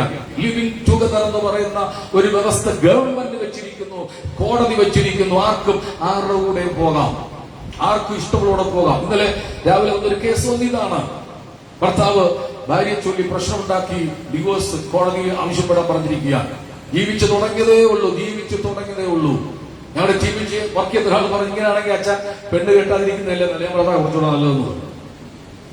എങ്ങനെ വിശ്വസിച്ച് കല്യാണം കഴിക്കാൻ പറ്റുമെന്ന് എന്നോട് ഒരു സുഹൃത്തിനോട് ചോദിച്ചു. അത്രയ്ക്കും അതപ്പതിച്ചൊരു കാലഘട്ടമാണ്. നിങ്ങൾ ഇതുവരെ ഇങ്ങനെയുള്ള ലോകം കണ്ടിട്ടുണ്ടോ? ഇങ്ങനെയുള്ള അവസ്ഥ കണ്ടിട്ടുണ്ടോ? സമാധാന സ്വസ്ഥതയുള്ള വീടുകളല്ലായിരുന്നു എല്ലാ വീടുകളും. ഇത് ക്രൈസ്തവ വീടുകളിലും ഹൈന്ദവ വീടുകളിലും ഇസ്ലാമും എല്ലാ വീടുകളിലും അസ്വസ്ഥത പുകഞ്ഞുകൊണ്ട് നിൽക്കുക. ഇതെന്താ ഇങ്ങനെ? ഒറ്റ വാക്കി ഞാൻ ഉത്തരം തരാം. യേശു വരാറായി. ഉറപ്പൊരു ഹല്ലേലൂയ പറഞ്ഞാട്ടെ. അന്ത്യകാലത്തിന്റെ ലക്ഷണങ്ങൾ കണ്ടു തുടങ്ങി. യേശു വരാറായി. ഇവിടെ വായിക്കുന്നു, അവൻ വരുന്നു. എന്തിനാ അവൻ വരുന്നത്? 5-ാം വാക്യത്തിലുണ്ട്. എന്തിനാ അവൻ വരുന്നത്? 5 ഇസ്രായേലിന്റെ 5 യാഗമുണ്ട്. പെട്ടെന്ന് വായിക്കണമേ, പെട്ടെന്ന് വാക്ക് അവസാനിപ്പിക്കും. ലേവ്യ പുസ്തകം 1-ാം അധ്യായത്തിന്റെ 3-ാം വാക്യം. ഇസ്രായേലിന്റെ 5 യാഗം എന്താണ്? 1-ാമത്തെ യാഗം നോക്കാം. ലേവ്യ 1:3.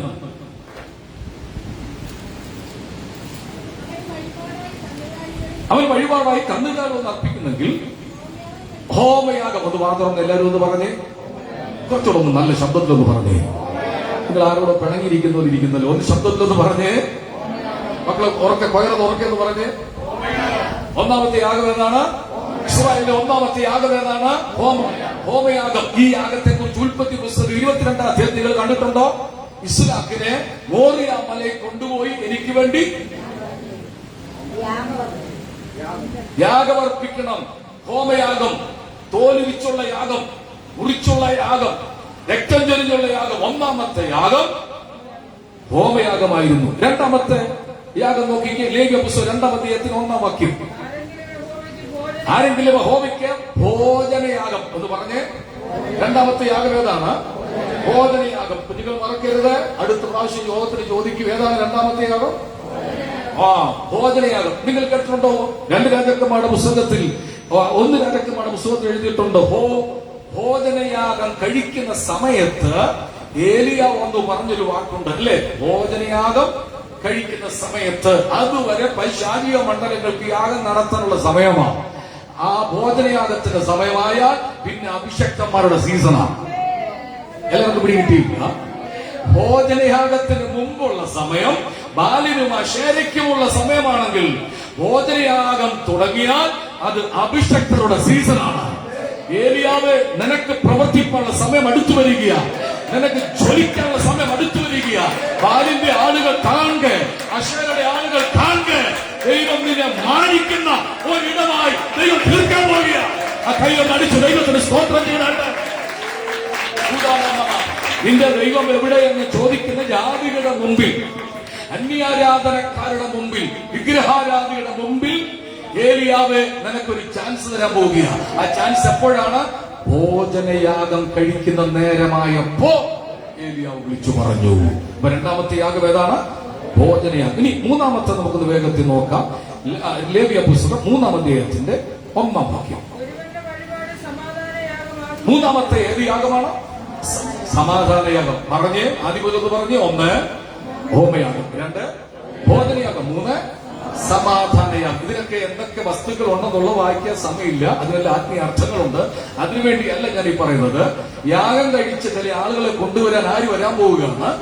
കർത്താവ് വരാൻ വേണ്ടി പോകും. അങ്ങനെയെങ്കിൽ ഇസ്രായേലിന്റെ യാഗത്തെ കുറിച്ചൊന്ന് കണ്ടിട്ട് പുതിയ യാഗത്തിലേക്ക് നമുക്കൊന്ന് വേഗത്തിൽ പ്രവേശിക്കാമോ? മൂന്നാമത്തത് സമാധാനയാഗം. ഇനി നാലാമത്തത് 4-ാം അധ്യായത്തിന്റെ 3-ാം വാക്യം. ലേവ്യ പുസ്തകം 4-ാം അധ്യായത്തിന്റെ 3-ാം വാക്യം.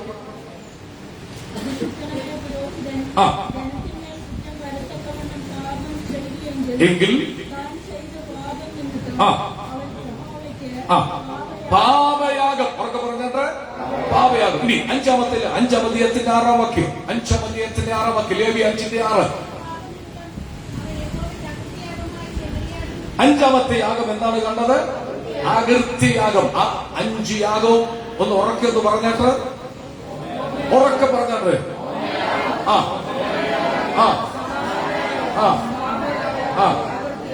അകൃത്യയാഗം മറക്കരുത് ഒരിക്കലും. ഇസ്രായേലിന്റെ 5 യാഗങ്ങൾ പറഞ്ഞു കഴിഞ്ഞു. അങ്ങനെയാണെങ്കിൽ പുതിയ നിയമസഭയ്ക്കൊരു യാഗം കൊടുത്തിട്ടുണ്ട്. ആ യാഗം എന്ന് വായിച്ച സങ്കീർത്തനത്തിലുണ്ട്. ഒരു ഭാഗമുണ്ട്, അവസാനത്തെ വാക്യം 23-ാം വാക്യം. 50-ാം സങ്കീർത്തനത്തിന്റെ 23-ാം വാക്യം. സ്തോത്രമെന്ന യാഗം അർപ്പിക്കുന്നവൻ, സ്തോത്രം എന്താണ്? ഒരു യാഗമാണ്, ഒരു അർപ്പണമാണ്, തോലിരിക്കുന്നതിന് തുല്യമാണ്. ഒരാൾ യാഗമർപ്പിക്കാൻ കൊണ്ടുവരുമ്പോൾ ചുമന്ന പശുവിനെ കൊണ്ടുവന്നിരിക്കട്ടെ. ആ ചുമന്ന പശുവിനെ തോലിരിച്ചു കഴിഞ്ഞാൽ ആ പശു ആരുടേതാണെന്ന് തിരിച്ചറിയത്തില്ല. ഇവിടെ വർഗവ്യത്യാസമില്ല, ഇവിടെ നിറവ്യത്യാസമില്ല, എല്ലാം ക്രിസ്തുവിൽ ഒന്നാണ്. അപ്പോൾ ആ വ്യക്തി ദൈവത്തിന് അർപ്പിക്കുന്ന യാഗത്തിന്റെ പേരാണ് സ്തോത്രമുള്ള യാഗം അർപ്പിക്കുക. പുതിയ നിയമസഭയ്ക്ക് ദൈവം വെച്ചിരിക്കുന്ന ഏറ്റവും വ്യവസ്ഥാപിതമായ ഒരു ഘടനയാണ് സ്തോത്രമെന്ന യാഗം അർപ്പിക്കണം. ഒന്ന് ചുരാമീൻ പറഞ്ഞാട്ടെ. ഈ എബ്രായലേഖനം 11-ാം അധ്യായത്തിന്റെ 4-ാം വാക്യം ഒന്ന് വേഗത്തിൽ വായിച്ച്. എബ്രായലേഖനം 11-ാം അധ്യായത്തിന്റെ 4-ാം വാക്യം. അതൊരു യാഗം നടത്തിയ വ്യക്തിയെ കാണാം. വിശ്വാസത്താൽ ഹാബേൽ ദൈവത്തിന് ഖായീന്റെതിലും ഉത്തമമായ യാഗം നടത്തി. ഇത് പഴയ നിയമത്തിലെ സംഭവം എന്തുകൊണ്ട് പുതിയ നിയമത്തിൽ എഴുതി വെച്ചു? നിങ്ങളുടെ യാഗം ഇങ്ങനെ ആയിരിക്കണം. എങ്ങനെ ആയിരിക്കണം? ഹാബേലിന്റെ യാഗമായിരിക്കണം. സഭാ ഹാളിലേക്ക് കയറുമ്പോൾ തന്നെ അകം തുടിച്ചുകൊണ്ടിരിക്കണം, അകം സന്തോഷിച്ചുകൊണ്ടിരിക്കണം. ആരാധനയ്ക്ക് ഇന്ന് വരാൻ ദൈവം ഒരവസരം എനിക്ക് തന്നല്ലോ ഓർത്ത് സ്വന്തം പറയണം. ഇവിടെ ഇരിക്കുമ്പോൾ ഹൃദയം നന്ദി കൊണ്ട് നിറയണം. അടുത്തിരിക്കുന്ന വ്യക്തിയെ നോക്കിയിരിക്കാനല്ല ദൈവം നിന്നെ കൊണ്ടുവന്നത്. നീയും ദൈവം തമ്മിൽ കണക്ട് ആകണം. കണ്ണുനീർ ധാരധാരയായിട്ട് ഒഴുകണം. ഒരു മുസ്ലിം സഹോദരി കഴിഞ്ഞ ദിവസം തൊട്ട് എന്നെ വിളിച്ച് എന്നെ ചാറ്റ് ചെയ്യുന്നുണ്ട്. ഒരു മുസ്ലിം സഹോദരിയാണെങ്കിലും യേശു ക്രിസ്തുവിൽ വിശ്വസിക്കുന്ന സഹോദരിയാണ്. അവരുടെ രോഗവിവരങ്ങളെല്ലാം പറഞ്ഞ് കേട്ടപ്പോ എനിക്ക് സങ്കടം തോന്നി. അവർ രോഗിയാണ്, ഭർത്താവ് രോഗിയാണ്. അവർ പറഞ്ഞത് യേശുവിനെ കുറിച്ച് അറിഞ്ഞപ്പോൾ ഈസാ നബി രക്ഷകനാണെന്ന് ഞങ്ങൾ അറിഞ്ഞു. ഈസാ നബി മടങ്ങി വരുന്ന ആളാണെന്ന് അറിഞ്ഞു. ഈസാ നബി വെള്ള കുതിരപ്പുറത്ത് മലക്കിന്റെ അകമ്പടിയോടുകൂടി മടങ്ങി വരുന്ന ആളാണെന്ന് ഞങ്ങൾക്കറിയാം. അതുകൊണ്ട് ഞങ്ങൾ ഈസാ നബിയോട് രഹസ്യമായി പ്രാർത്ഥിക്കുക. ലൈവ് കേൾക്കുന്നവർക്ക് കേട്ടെ. അവർ പറഞ്ഞൊരു വിഷയമാണ് അവരുടെ കുടുംബത്തിൽ അനുഭവിക്കുന്ന പല പ്രശ്നങ്ങളും ഞങ്ങൾ സ്തോത്രം പറഞ്ഞ് ജയം പ്രാപിക്കുക. ഇന്ന് പകൽക്കാലം ഞാൻ ആത്മാവിൽ പറയട്ടെ, ഞങ്ങൾ പറഞ്ഞിട്ടല്ല സ്തോത്രം പറയേണ്ടത്, ഞങ്ങൾ പറയാതെ തന്നെ നിങ്ങൾ ദൈവത്തെ ആരാധിച്ചുകൊണ്ടിരിക്കണം. അങ്ങനെ സ്തുതിച്ചുകൊണ്ടിരിക്കുമ്പോൾ ആ യാഗത്തിൽ ദൈവം പ്രസാദിക്കും. പിടിച്ചുകൊണ്ടുവന്ന യാഗവസ്തു തുടിക്കുന്നതാണ്, ചലിക്കുന്നതാണ്. അതിന്റെ കഴുത്ത് മുറിച്ചപ്പോഴും കരഞ്ഞു, ചോര ഒഴുകുന്നുണ്ട്.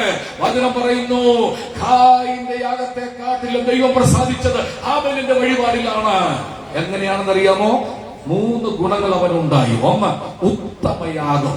അവിടെ കണ്ടോ? നിങ്ങൾ കണ്ടോ? ലേഖനത്തിൽ കണ്ടോ? 11:4 എന്താണ്?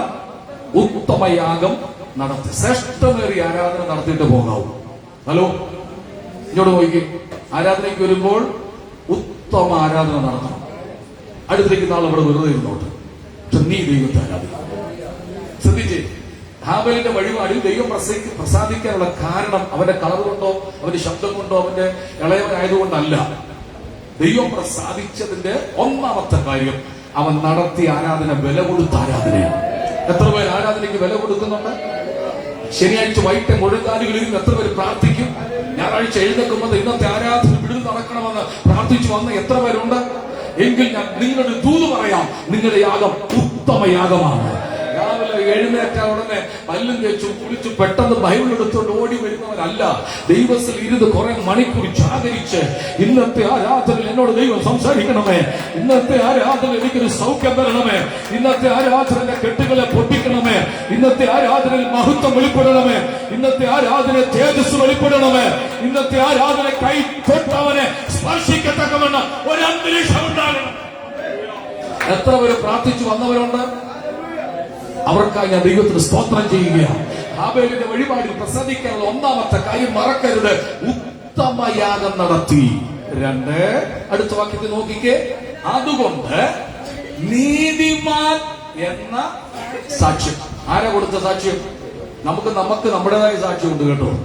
പക്ഷേ നാട്ടുകാർ പറയുന്ന സാക്ഷ്യമുണ്ട്, പിശാചി പറയുന്ന സാക്ഷ്യമുണ്ട്. അതൊന്നും നമുക്ക് വിഷയമല്ല. നമുക്ക് വിഷയം ഏതാണ്? ദൈവം. ഉറക്കെ പറഞ്ഞാട്ടെ, ദൈവം നിന്നെ കുറിച്ച് ഒരു നല്ല സാക്ഷ്യം പറയുന്നുണ്ട്. നീതിമാൻ എന്ന ദൈവം നീതീകരിച്ചവരെ ആരും എന്ത് ചെയ്യരുത്? കുറ്റം വിധിക്കരുത്. ദൈവം നീതീകരിച്ചവനെ കുറ്റം വിധിക്കരുത്. നീ വിധിക്കാൻ നിന്നെ ഏൽപ്പിച്ചിട്ടില്ല. വേറൊരാൾ നേരെ കൈ ചൂണ്ടാൻ ദൈവം നിന്നെ ഏൽപ്പിച്ചിട്ടില്ല. ദോഷങ്ങളും നുണക്കഥകളും അപവാദങ്ങളും ശകാരിക്കുന്ന പല വിഷയങ്ങളും നിനക്കെതിരെ ഉണ്ടാകാം. പക്ഷെ വിധിപ്പാനും ദൈവം ആരെയും അനുവദിച്ചിട്ടില്ല. കേട്ടുകൊള്ളുക. രണ്ടാമത്തേത് നീതിമാൻ എന്ന സാക്ഷ്യമാണ്. മൂന്നാമത്തെ വിഷയം അത് നിങ്ങൾ നോക്കിക്കേ. ദൈവം അവന്റെ വഴിപാടിന് ദൈവം പറഞ്ഞു, കൊള്ളാം മോനെ, കൊള്ളാം ഹാബേലേ, നീ കൊണ്ടുവന്നത് കൊള്ളാം. കൈനപ്പുറത്ത് തല കുനിച്ച് നിൽക്കുക. അവന്റെ യാഗവസ്തു തീയിറങ്ങിയില്ല. അവൻ നിരാശപ്പെട്ട് നിൽക്കുക. അവൻ കോപം ജ്വലിച്ച് നിൽക്കുക. ചില ആരാധനയിൽ ചില ആളുകൾ ദേഷ്യപ്പെടുന്ന കണ്ടിട്ടില്ലേ? കൈന്റെ ആരാധനയാണ് ആരാധന. അവരിൽ പ്രസാദിക്കുന്നില്ല ദൈവം. അതുകൊണ്ട് അവർ കോപമുള്ളവരാകും. അവർ ക്രൂക്കഡ് മൈൻഡുള്ളവരായി മാറും. സ്വന്തം സഹോദരനാണെങ്കിലും വാ വെളിയിലോട്ട് വാ, കാണിച്ചു തരാം എന്ന് പറഞ്ഞ് വിളിച്ചോണ്ട് വെളിയിൽ പോയി ആരെ തിരിവെച്ച കടാറ് വാരി കുത്തി സഹോദരനെ കൊല്ലുന്ന ഒരു കാലഘട്ടം. ഇന്ന് ആരുടെ കയ്യിലും ആയുധമില്ലെങ്കിലും നാം ഒരു ആയുധമായി ഉപയോഗിക്കുക. ലൈവിലൂടെ എന്നെ കേൾക്കുന്ന പ്രിയമുള്ളവര്, നിന്നോടൊപ്പം ഇരുന്ന് ആരാധിക്കുന്ന സഹോദര സഹോദരി ദൈവത്താൽ നീതീകരിക്കപ്പെട്ടവരാണ്, ദൈവത്താൽ സാക്ഷ്യം പ്രാപിച്ചവരാണ്. നീ നാവ് കൊണ്ടോ വാക്കുകൊണ്ടോ വിധിക്കാൻ നിന്നെ ദൈവം ഏൽപ്പിച്ചിട്ടില്ല. മൂന്നാമത്തെ സാക്ഷ്യമാണ് ആര് കൊടുത്ത സാക്ഷ്യം? ദൈവം സാക്ഷ്യം കൊടുത്തു. ദൈവം അവനെ നീതീകരിച്ചു. അടുത്തത് നാലാമത്തെ വിഷയം, മരിച്ച ശേഷവും. കണ്ടോ, 4 കാര്യം ഇവിടെ എഴുതിയിട്ടുണ്ട്. മരിച്ച ശേഷവും അവരെന്ത് ചെയ്തുകൊണ്ടിരിക്കുകയാണ്? ഇന്ന് ഞാൻ ഹാബേലിനെ കുറിച്ച് സംസാരിക്കുകയാണ്. എന്നാൽ അതിനേക്കാൾ ശ്രേഷ്ഠമൊരു യാഗം നടത്തിയ ഒരാളുണ്ട്. ആടെ പേരാണ് യേശു. ഹാബേലിന്റെ രക്തത്തെക്കാൾ ഗുണകരമായി സംസാരിക്കുന്ന പുണ്യാഗ രക്തം. ആ രക്തത്തിന് അടുക്ക കർത്താവ് നമ്മെ കൊണ്ടുവന്നിരിക്കുകയാണ്. ഒന്നിച്ചൊരു ആമേൻ പറഞ്ഞാട്ട്, സന്തോഷത്തോട് ഹല്ലേലൂയ പറഞ്ഞാട്ട്. അപ്പൊ ഇവിടെ വായിക്കുന്ന സ്തോത്രം എന്ന യാഗം അർപ്പിക്കുന്നത് തന്നെ മഹത്വപ്പെടുത്തുന്നു. എബ്രായ ലേഖനം 13:15 വായിച്ചാൽ വാക്കുകൾ പെട്ടെന്ന് അവസാനിപ്പിക്കുക. എബ്രായ ലേഖനം 13 അധ്യായത്തിന്റെ 15 വാക്യം.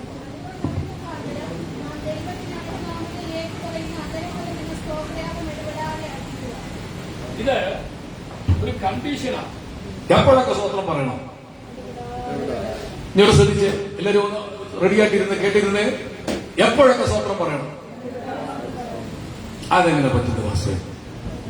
വേറൊരാളെ കുറിച്ച് പറഞ്ഞിട്ട് ഞാനെങ്ങനെ സ്വത്രം പറയുന്നു? ഇടവിടാതെ സ്വത്രം ചെയ്യും. രണ്ട് കാര്യമാണ് വ്യവസ്ഥ കൊടുക്കുക. ഒന്ന്, മടുത്തു പോകാതെ എപ്പോഴും എന്ത് ചെയ്യണം? നടക്കത്തില്ലെന്ന് ചില ഇവിടെ പറഞ്ഞു കേട്ടു. കേട്ടില്ലെങ്കിൽ ഞാൻ കേട്ടു. അതൊന്നും നടക്കുന്ന കാര്യമല്ല ഭാഷ. ഈ ഇടവിടാതെ സ്വത്രം ചെയ്യുകയും മടുത്തു പോകാതെ എപ്പോഴും പ്രാർത്ഥിക്കുക. വേറെ പണിയൊന്നുമില്ലേ ഞങ്ങൾക്ക്? നിങ്ങളെ രക്ഷപ്പെട്ടവർ, നിങ്ങൾ ജയിച്ചവർ, നിങ്ങളെ തോൽപ്പിക്കാൻ ഒരു ശക്തിക്കും കഴിയത്തില്ല. മടുത്തു പോകാതെ പ്രാർത്ഥന മുറിയിൽ പ്രാർത്ഥിച്ചുകൊണ്ടിരിക്കുകയും ഇടതടവില്ലാതെ ദൈവത്തിന് യാഗമർപ്പിച്ചുകൊണ്ടിരിക്കുന്ന ചെയ്യുന്ന നീയാണ് ദൈവത്തിന്റെ കൂടെ നടക്കുന്ന വ്യക്തി. നിന്നെയാണ് കർത്താവ് എടുത്തുകൊണ്ട് പോകുന്നത്. അല്ലാത്തവരോ സാധ്യത കുറവാണ്. ഞാൻ ഇപ്പൊ അത്രേ പറയുന്നുള്ളൂ. എടുത്തു പറയാം, അടുത്തു പോകാതെ എപ്പോഴും എന്ത് ചെയ്യണം? പ്രാർത്ഥിക്കണം. എപ്പോഴും പ്രാർത്ഥിക്കണം. അതെങ്ങനെ പറ്റുന്ന? ജോലി ചെയ്യുമ്പോൾ പ്രാർത്ഥിക്കാൻ ഞാൻ പഠിപ്പിച്ച കാര്യങ്ങളാണ്. തുണി അലക്കുമ്പോ, വണ്ടി ഓടിക്കുമ്പോൾ, ജോലി ചെയ്യുമ്പോഴൊക്കെ പ്രാർത്ഥിക്കാൻ. എന്തുകൊണ്ട്? നിനക്ക് ഒരു അനർത്ഥം പുറകെ നിൽപ്പുണ്ട്, ഒരു അപകടം പുറകെ നിൽപ്പുണ്ട്, നിന്നെ തള്ളിയിടാൻ ശത്രു പുറകെ നിൽപ്പുണ്ട്. നിന്റെ സ്തോത്രം കേട്ടത് ഭയന്നു പോകാൻ വേണ്ടിയാണ് എപ്പോഴും സ്തോത്രം ചെയ്തുകൊണ്ടിരിക്കാൻ പറയുന്നത്. എപ്പോഴും സ്തോത്രം പറയണോ? ഒരു സ്തോത്രം ഒരു യാഗമാണ്. മനസ്സിലായോ? അപ്പൊ സ്തോത്രം പറയാൻ ദൈവം നമ്മെ വിളിച്ചിരിക്കുക. അങ്ങനെ ചെയ്താൽ 2 ദിനവൃത്താന്ത 20-ാം അധ്യായത്തിന്റെ 19-ഉം 22-ഉം വാക്യം കൂടെ വായിച്ച് ഞാൻ അവസാനിപ്പിക്കും. അങ്ങനെ ചെയ്താൽ ഉണ്ടാകുന്നൊരു ഗുണമുണ്ട്. 2 ദിനവൃത്താന്തം 20-ന്റെ 19, 22 വാക്യങ്ങൾ.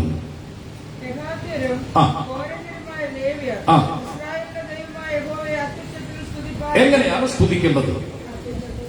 പല ആളുകൾ സ്തോത്രം പറയുന്നുണ്ടെങ്കിൽ ശബ്ദം എന്ത് ചെയ്യുന്നില്ല, അടുത്തിരിക്കുന്ന ആൾ പോലും കേൾക്കത്തില്ല. പക്ഷെ ഇവർക്ക് ശബ്ദം ഉണ്ടോ എന്ന് അറിയണമെങ്കിൽ ഒരു വഴക്കുണ്ടാക്കാം. ഹലോ, വേണ്ട, അയൽക്കൂട്ടത്തിന് പോകുമ്പോ ഒന്ന് ശ്രദ്ധിച്ചാൽ അറിയാം ശബ്ദം ഉണ്ടോ അല്ലേ. ശബ്ദം ഉണ്ടോ എന്ന് അറിയണമെങ്കിൽ നിങ്ങളുടെ അതിരാരും എന്ത് ചെയ്യണം? ഹലോ, ശബ്ദം ഉണ്ടെന്ന് അറിയണമെങ്കിൽ നിങ്ങൾ ഓടിച്ചു കൊണ്ട് വണ്ടിയോ വേറൊരുത്തം കയറി ഓവർടേക്ക് മുന്നിൽ കൊണ്ട് നിർത്തണം. കേൾക്കുന്നുണ്ടല്ലോ. ശബ്ദമുണ്ടോ എന്ന് അറിയണമെങ്കിൽ ഭാര്യ എന്തെങ്കിലും ഒന്ന് പറയണം, അപ്പോഴറിയാം. ശബ്ദമുണ്ടോ എന്ന് അറിയണമെങ്കിൽ ഭർത്താവ് എന്തെങ്കിലും ഒന്ന് നിന്റെ വീട്ടുകാരെ പറഞ്ഞാൽ മതി അല്ലേ. ശബ്ദം ഉണ്ടോ എന്ന് അറിയണമെങ്കിൽ പ്രശ്നം വരണം. ഇങ്ങോട്ട് നോക്കിക്കേ. അപ്പൊ സ്തോത്രമെന്ന യാഗം അർപ്പിക്കുമ്പോ എങ്ങനെ അർപ്പിക്കണം? ഉച്ചത്തിൽ ആരാധിക്കണം. കഹാത്യരും എല്ലാവരും വന്ന് ദൈവത്തെ എങ്ങനെ ആരാധിച്ചത്? അത്യുച്ചത്തിൽ. എന്റെ ശബ്ദം അടുത്തിരിക്കുന്ന വ്യക്തിയേക്കാൾ വലുതാകണം. മത്സരിക്കാൻ ഒറ്റ അവസരം. സ്തോത്രം എടുക്കുന്ന ശബ്ദമില്ലായിരിക്കും. ഞാൻ ചോദിക്കാം, നിങ്ങൾ രക്ഷിക്കപ്പെട്ട നാളിൽ സ്തുതിച്ച സ്തുതി ഇപ്പൊ ഉണ്ടോ? ഉണ്ട്. എന്നാലും അതിന്റെ വലിപ്പവും വെയിറ്റൊക്കെ കുറഞ്ഞു. അതിന്റെ ആ ശബ്ദത്തിന്റെ ഖനമൊക്കെ ഒന്ന് കുറഞ്ഞു. ഞാൻ കഴിഞ്ഞിടയ്ക്ക് ഒരു ശുശ്രൂഷകരി വീട്ടിൽ ഒരു ചർച്ചിൽ പോയപ്പോ ഒരു അമ്മച്ചി, പ്രായമുള്ള ഒരു 10-70-75 വയസ്സിലാണ്, ക്ഷീണിതയാണ്, അവശ്യമാണ്, ഒത്തിരി കഷ്ടപ്പെട്ട കാണുമ്പോൾ അറിയാം. ഓരോ ദൂതിന്റെ മുമ്പിൽ അവർ ഗർജിക്കും. ഉറക്കെ അവർ ഹല്ലേലൂയ പറയും. ആരാധന തീരുമ്പോ, പ്രസംഗം തീരുമ്പോ ഞാൻ കേട്ടു. അതിനേക്കാൾ ആരോഗ്യമുള്ള ഒരകത്തിരിക്കുന്നു. ഒരു പ്രശ്നവുമില്ല, വായിക്കൊരു പ്രശ്നമില്ല, ശബ്ദത്തിനൊരു പ്രശ്നമില്ല, തൊണ്ടയ്ക്കൊരു പ്രശ്നമില്ല. പക്ഷേ നമുക്ക് സ്തോത്രം വെളി വരത്തില്ല. സ്തോത്രം എന്നുള്ളത് പരപ്രേരണ കൊണ്ട് പറയുന്നതല്ല. ചില ആളുകൾ പ്രസംഗിക്കാൻ നിന്ന് കഴിഞ്ഞാൽ ഭയങ്കര സ്തോത്രം പറയിപ്പിക്കല, പാടാൻ നിന്ന് കഴിഞ്ഞാൽ ഭയങ്കര സ്തോത്രം പറയിപ്പിക്കല, വർഷിപ്പ് നിന്ന് കഴിഞ്ഞാൽ വർഷിപ്പ് ലീഡേഴ്സ് സ്തോത്രം പറയിപ്പിക്കില്ല. പക്ഷെ ഇവരെ പേഴ്സണായിട്ട് നിങ്ങൾ നോക്കണം. ഒറ്റ സ്തോത്രം പറയാത്ത പുള്ളികൾ ലൈവ് പോയിക്കൊണ്ടിരിക്കുക. അതുകൊണ്ട് കേട്ടോടെന്ന് വെച്ചു. വർഷിപ്പ് ലീഡേഴ്സ് എല്ലാവരും കരവയത്തിൽ ഹല്ലേലൂയ പറഞ്ഞാട്ട് എല്ലാവരും പറയും. അവരെങ്ങനെ പറയിപ്പിക്കാൻ നിൽക്കുക. അത് കഴിയുമ്പോഴോ നിങ്ങൾ അത് കഴിഞ്ഞ് നോക്കണം. അപ്പുറത്തിന് മൊബൈലും ചോദിച്ചുകൊണ്ടിരിക്കും അല്ലേ. ഇത്ര വർഷിപ്പ് ചെയ്തപ്പോ ദൈവം വല്ല മെസ്സേജ് ഇട്ടിട്ടുണ്ടോ എന്ന് നോക്കുക. മൊബൈലിനകത്ത് വല്ല മെസ്സേജ് ദൈവം ഇട്ടോന്നു. ഇങ്ങനെയുള്ള പുള്ളികളെ വിശ്വസിക്കരുത്. ആരാധന ദൈവത്തിന് കൊടുക്കുന്ന മഹത്വമാണ്. വന്നിരിക്കുമ്പോ ദൈവം നടത്തിയത് ഓർത്ത് ദൈവത്തെ സ്തുതിക്കുകയാണ്. 3 രാജ്യം ആക്രമിക്കാൻ വന്നപ്പോൾ യഹോശാഫാത്ത് ചെയ്തത് എന്താ ചെയ്തത്? 4 രാജ്യത്തെ വിളിക്കണം. പക്ഷെ താൻ ചെയ്തത് രാജവസ്ത്രം മാറ്റി വെച്ചിട്ട് പ്രാർത്ഥന മുറിയിലൊക്കെ കയറി നെടുമ്പാട് കൊണ്ട് കരഞ്ഞപ്പോ അപ്പുറത്ത് ദൈവം ജയം കൊടുക്കുകയാണ്. ഫിലിപ്പിലെ കാരാഗ്രഹത്തിൽ ആരാധിപ്പാൻ കഴിയാത്ത അവസ്ഥ ചങ്ങലയിട്ട് പൂട്ടിയെങ്കിലും പൗലോസും ശീലാസും കാരാഗ്രഹത്തിനകത്ത് ചങ്ങല കിലുക്കി ആരാധിച്ചപ്പോൾ കാരാഗ്രഹത്തിന്റെ അടിസ്ഥാനത്തെ കുലുക്കിയ ദൈവം ഇന്നു പകൽ നിനക്കെതിരെ വരുന്ന കുലുങ്ങി വരുന്ന പ്രശ്നങ്ങളെ, സഹിക്കാൻ വയ്യാത്ത പ്രശ്നങ്ങളെ, താങ്ങാൻ കഴിയാത്ത ഭാരങ്ങളെ ഇന്നു പകൽ ലഘുവാക്കി തരുന്ന ഒറ്റ വിടുതൽ ഞാൻ പറയാം. സ്തോത്രം പറഞ്ഞ് ആരാധിക്കാൻ. ശബ്ദമുയർത്തി ആരാധിക്ക്, ശബ്ദമെടുത്ത് ആരാധിക്ക്, മുട്ട വീട് കിടന്ന് ആരാധിക്ക്, അടുത്തിരിക്കുന്ന ആൾ എന്തെങ്കിലും പറയുമെന്ന് കരുതി ലജ്ജിക്കാതെ ആരാധിക്ക്. അങ്ങനെ ഉച്ച ശബ്ദത്തോടുകൂടി സ്തുതിക്കുന്നവന്റെ വീട്ടിൽ ദൈവിക വിടുതലുണ്ടാകും. ഇനി ഒരു കാര്യം കൂടെ പറയാം. ഇനി നമ്മൾ ആര് സ്വത്രം പറഞ്ഞില്ലെങ്കിലും ദൈവത്തിനൊരു നഷ്ടവുമില്ല. ആരോട് കഴിഞ്ഞ ദിവസം പ്രസംഗിക്കുന്ന കേട്ടു, സ്തുതിച്ചില്ലെങ്കിൽ കർത്താവിന്റെ സിംഹാസനം ഇളകുമെന്ന്. കേട്ടില്ല? സ്തോത്രം പറഞ്ഞില്ലെങ്കിൽ കർത്താവിന്റെ സിംഹാസനം ഇളകുമെന്ന്. കാരണം എന്താ പറയാന്നറിയോ? അവൻ സ്തുതിയുടെ മേൽ സിംഹാസനം ഇട്ട്, അപ്പൊ ആ സ്തുതി എന്നില്ലെങ്കിൽ കർത്താവ് താഴെ പോകുന്നു. എന്തൊരു വിടുതലോ പറയുന്നത്. നമ്മൾ സ്തുതിച്ചില്ലെങ്കിലും നമ്മൾ ആരാധിച്ചില്ലെങ്കിലും കോടിക്കണക്കിന് ദൂതന്മാർ അവനെ ആരാധിപ്പാനുണ്ട്. പക്ഷെ ഇന്ന് പകലും നാം ആരാധിച്ച എന്താണ്? ഞാനൊരു യാഗം നടത്തി ദൈവമായിട്ട്. ഏത് യാഗമാണ്? റോമലേഖനം 12-ാം അധ്യായത്തിന്റെ 1-ാം വാക്യത്തിലെ യാഗം. ശരീരങ്ങളിൽ ജീവനും വിശുദ്ധി ദൈവത്തിന് പ്രസാദമായ യാഗം ഞാൻ അർപ്പിച്ചു കഴിഞ്ഞപ്പോ ദൈവം എന്നിൽ പ്രസാദിച്ചിരിക്കുകയാണ്. സന്തോഷത്തോട് ഹല്ലേലൂയ പറഞ്ഞാട്ടെ. എന്തുകൊണ്ട്? അവൻ വരുന്നു. ആരെ ചേർക്കുവാൻ വരുന്നു? യാഗം കഴിച്ച് എന്നോട് നിയമം ചെയ്ത എല്ലാവരെയും കൊണ്ടുവരാനല്ല, യാഗം കഴിച്ച് എന്നോട് നിയമം ചെയ്ത തന്റെ വിശുദ്ധന്മാരെ ചേർക്കാൻ. മറക്കരുത്, രഹബോത്തുകാരെ കൊണ്ടുപോകാനല്ല, IPC-ക്കാരെയും ചർച്ച് ഓഫ് ഗോഡുകാരെയും AG-ക്കാരെയും കൊണ്ടുപോകാനല്ല യേശു വരുന്നത്. യേശു വരുന്ന തനിക്ക് കാത്തിരിക്കുന്ന വിശുദ്ധന്മാരെ ചേർക്കാൻ വേണ്ടിയാണ്. എന്താണ് വിശുദ്ധി? വിശുദ്ധിയുടെ പ്രമാണമുണ്ട്. അവൻ വാക്കുകൊണ്ടും നോട്ടം കൊണ്ടും പ്രവൃത്തി കൊണ്ടും കുറവുകൾ വരുന്നത് എല്ലാം ബലഹീനത തന്നെയാണ്. മറ്റുള്ളവരെ അടിച്ചമർത്തുക, മറ്റുള്ളവരെ താറ്റിക്കെട്ടുക, മറ്റുള്ളവരുടെ നേരെ കൈ ചൂണ്ടുന്നത് എല്ലാം അശുദ്ധിയുടെ മണ്ഡലങ്ങളാണ്. പുകവലിക്കുന്നതും വായിൽ ലഹരി വസ്തുക്കൾ ഉപയോഗിക്കുന്ന എല്ലാം ദൈവത്തിന്റെ വ്യവസ്ഥയ്ക്ക് വിരുദ്ധമായിട്ടുള്ളതാണ്. ആരെങ്കിലും തകർത്ത് കളയുക, എന്തെങ്കിലും ഗൂഢാലോചന നടത്തുന്നെങ്കിൽ അത് ദൈവത്തിന്റെ വിശുദ്ധിക്കെതിരാണ്. ഏതെങ്കിലും സഹോദരനെതിരെ കൈ ചൂണ്ടിയാൽ അത് വിശുദ്ധിക്കെതിരാണ്. അതുകൊണ്ട് വിശുദ്ധ നിയമം ചെയ്ത് ഉടമ്പടി ചെയ്ത തന്റെ ജനത്തെ വരുവാൻ ചേർക്കുവാൻ മടങ്ങി വരുന്ന യേശുവിന്റെ മുമ്പിൽ നമുക്ക് എത്തിച്ചു കൊടുക്കാം. നിങ്ങളുടെ വലതുകരം ഉയർത്തിപ്പിടിച്ച് നമുക്ക് ഒന്നിച്ച് പ്രാർത്ഥിക്കാം. ഞാൻ ചൊല്ലിത്തരുന്ന പ്രാർത്ഥന എല്ലാവരും ഏറ്റു പറഞ്ഞാൽ, പ്രിയ കർത്താവേ, അങ്ങയുടെ സന്നിധിയിൽ സമ്പൂർണമായി ഒരിക്കൽ കൂടെ എന്നെ സമർപ്പിക്കുന്നു. ഈ 7-ാം മാസം ആദ്യത്തെ ഞായറാഴ്ച എന്റെ ദേഹം, ദേഹി, ആത്മാവ് അങ്ങയുടെ കരങ്ങളിൽ ഏൽപ്പിക്കുകയാണ്. മഹത്വം വിടുതൽ വായിക്കണമേ. അങ്ങയുടെ പ്രമാണത്തിനോട് നിൽക്കുവാൻ എന്നെ ഒരുക്കണം യേശുവിൻ നാമത്തിൽ തന്നെ. ഈ വചനം കേട്ട മുഴുവൻ ആളോട് ഞാൻ പറയും.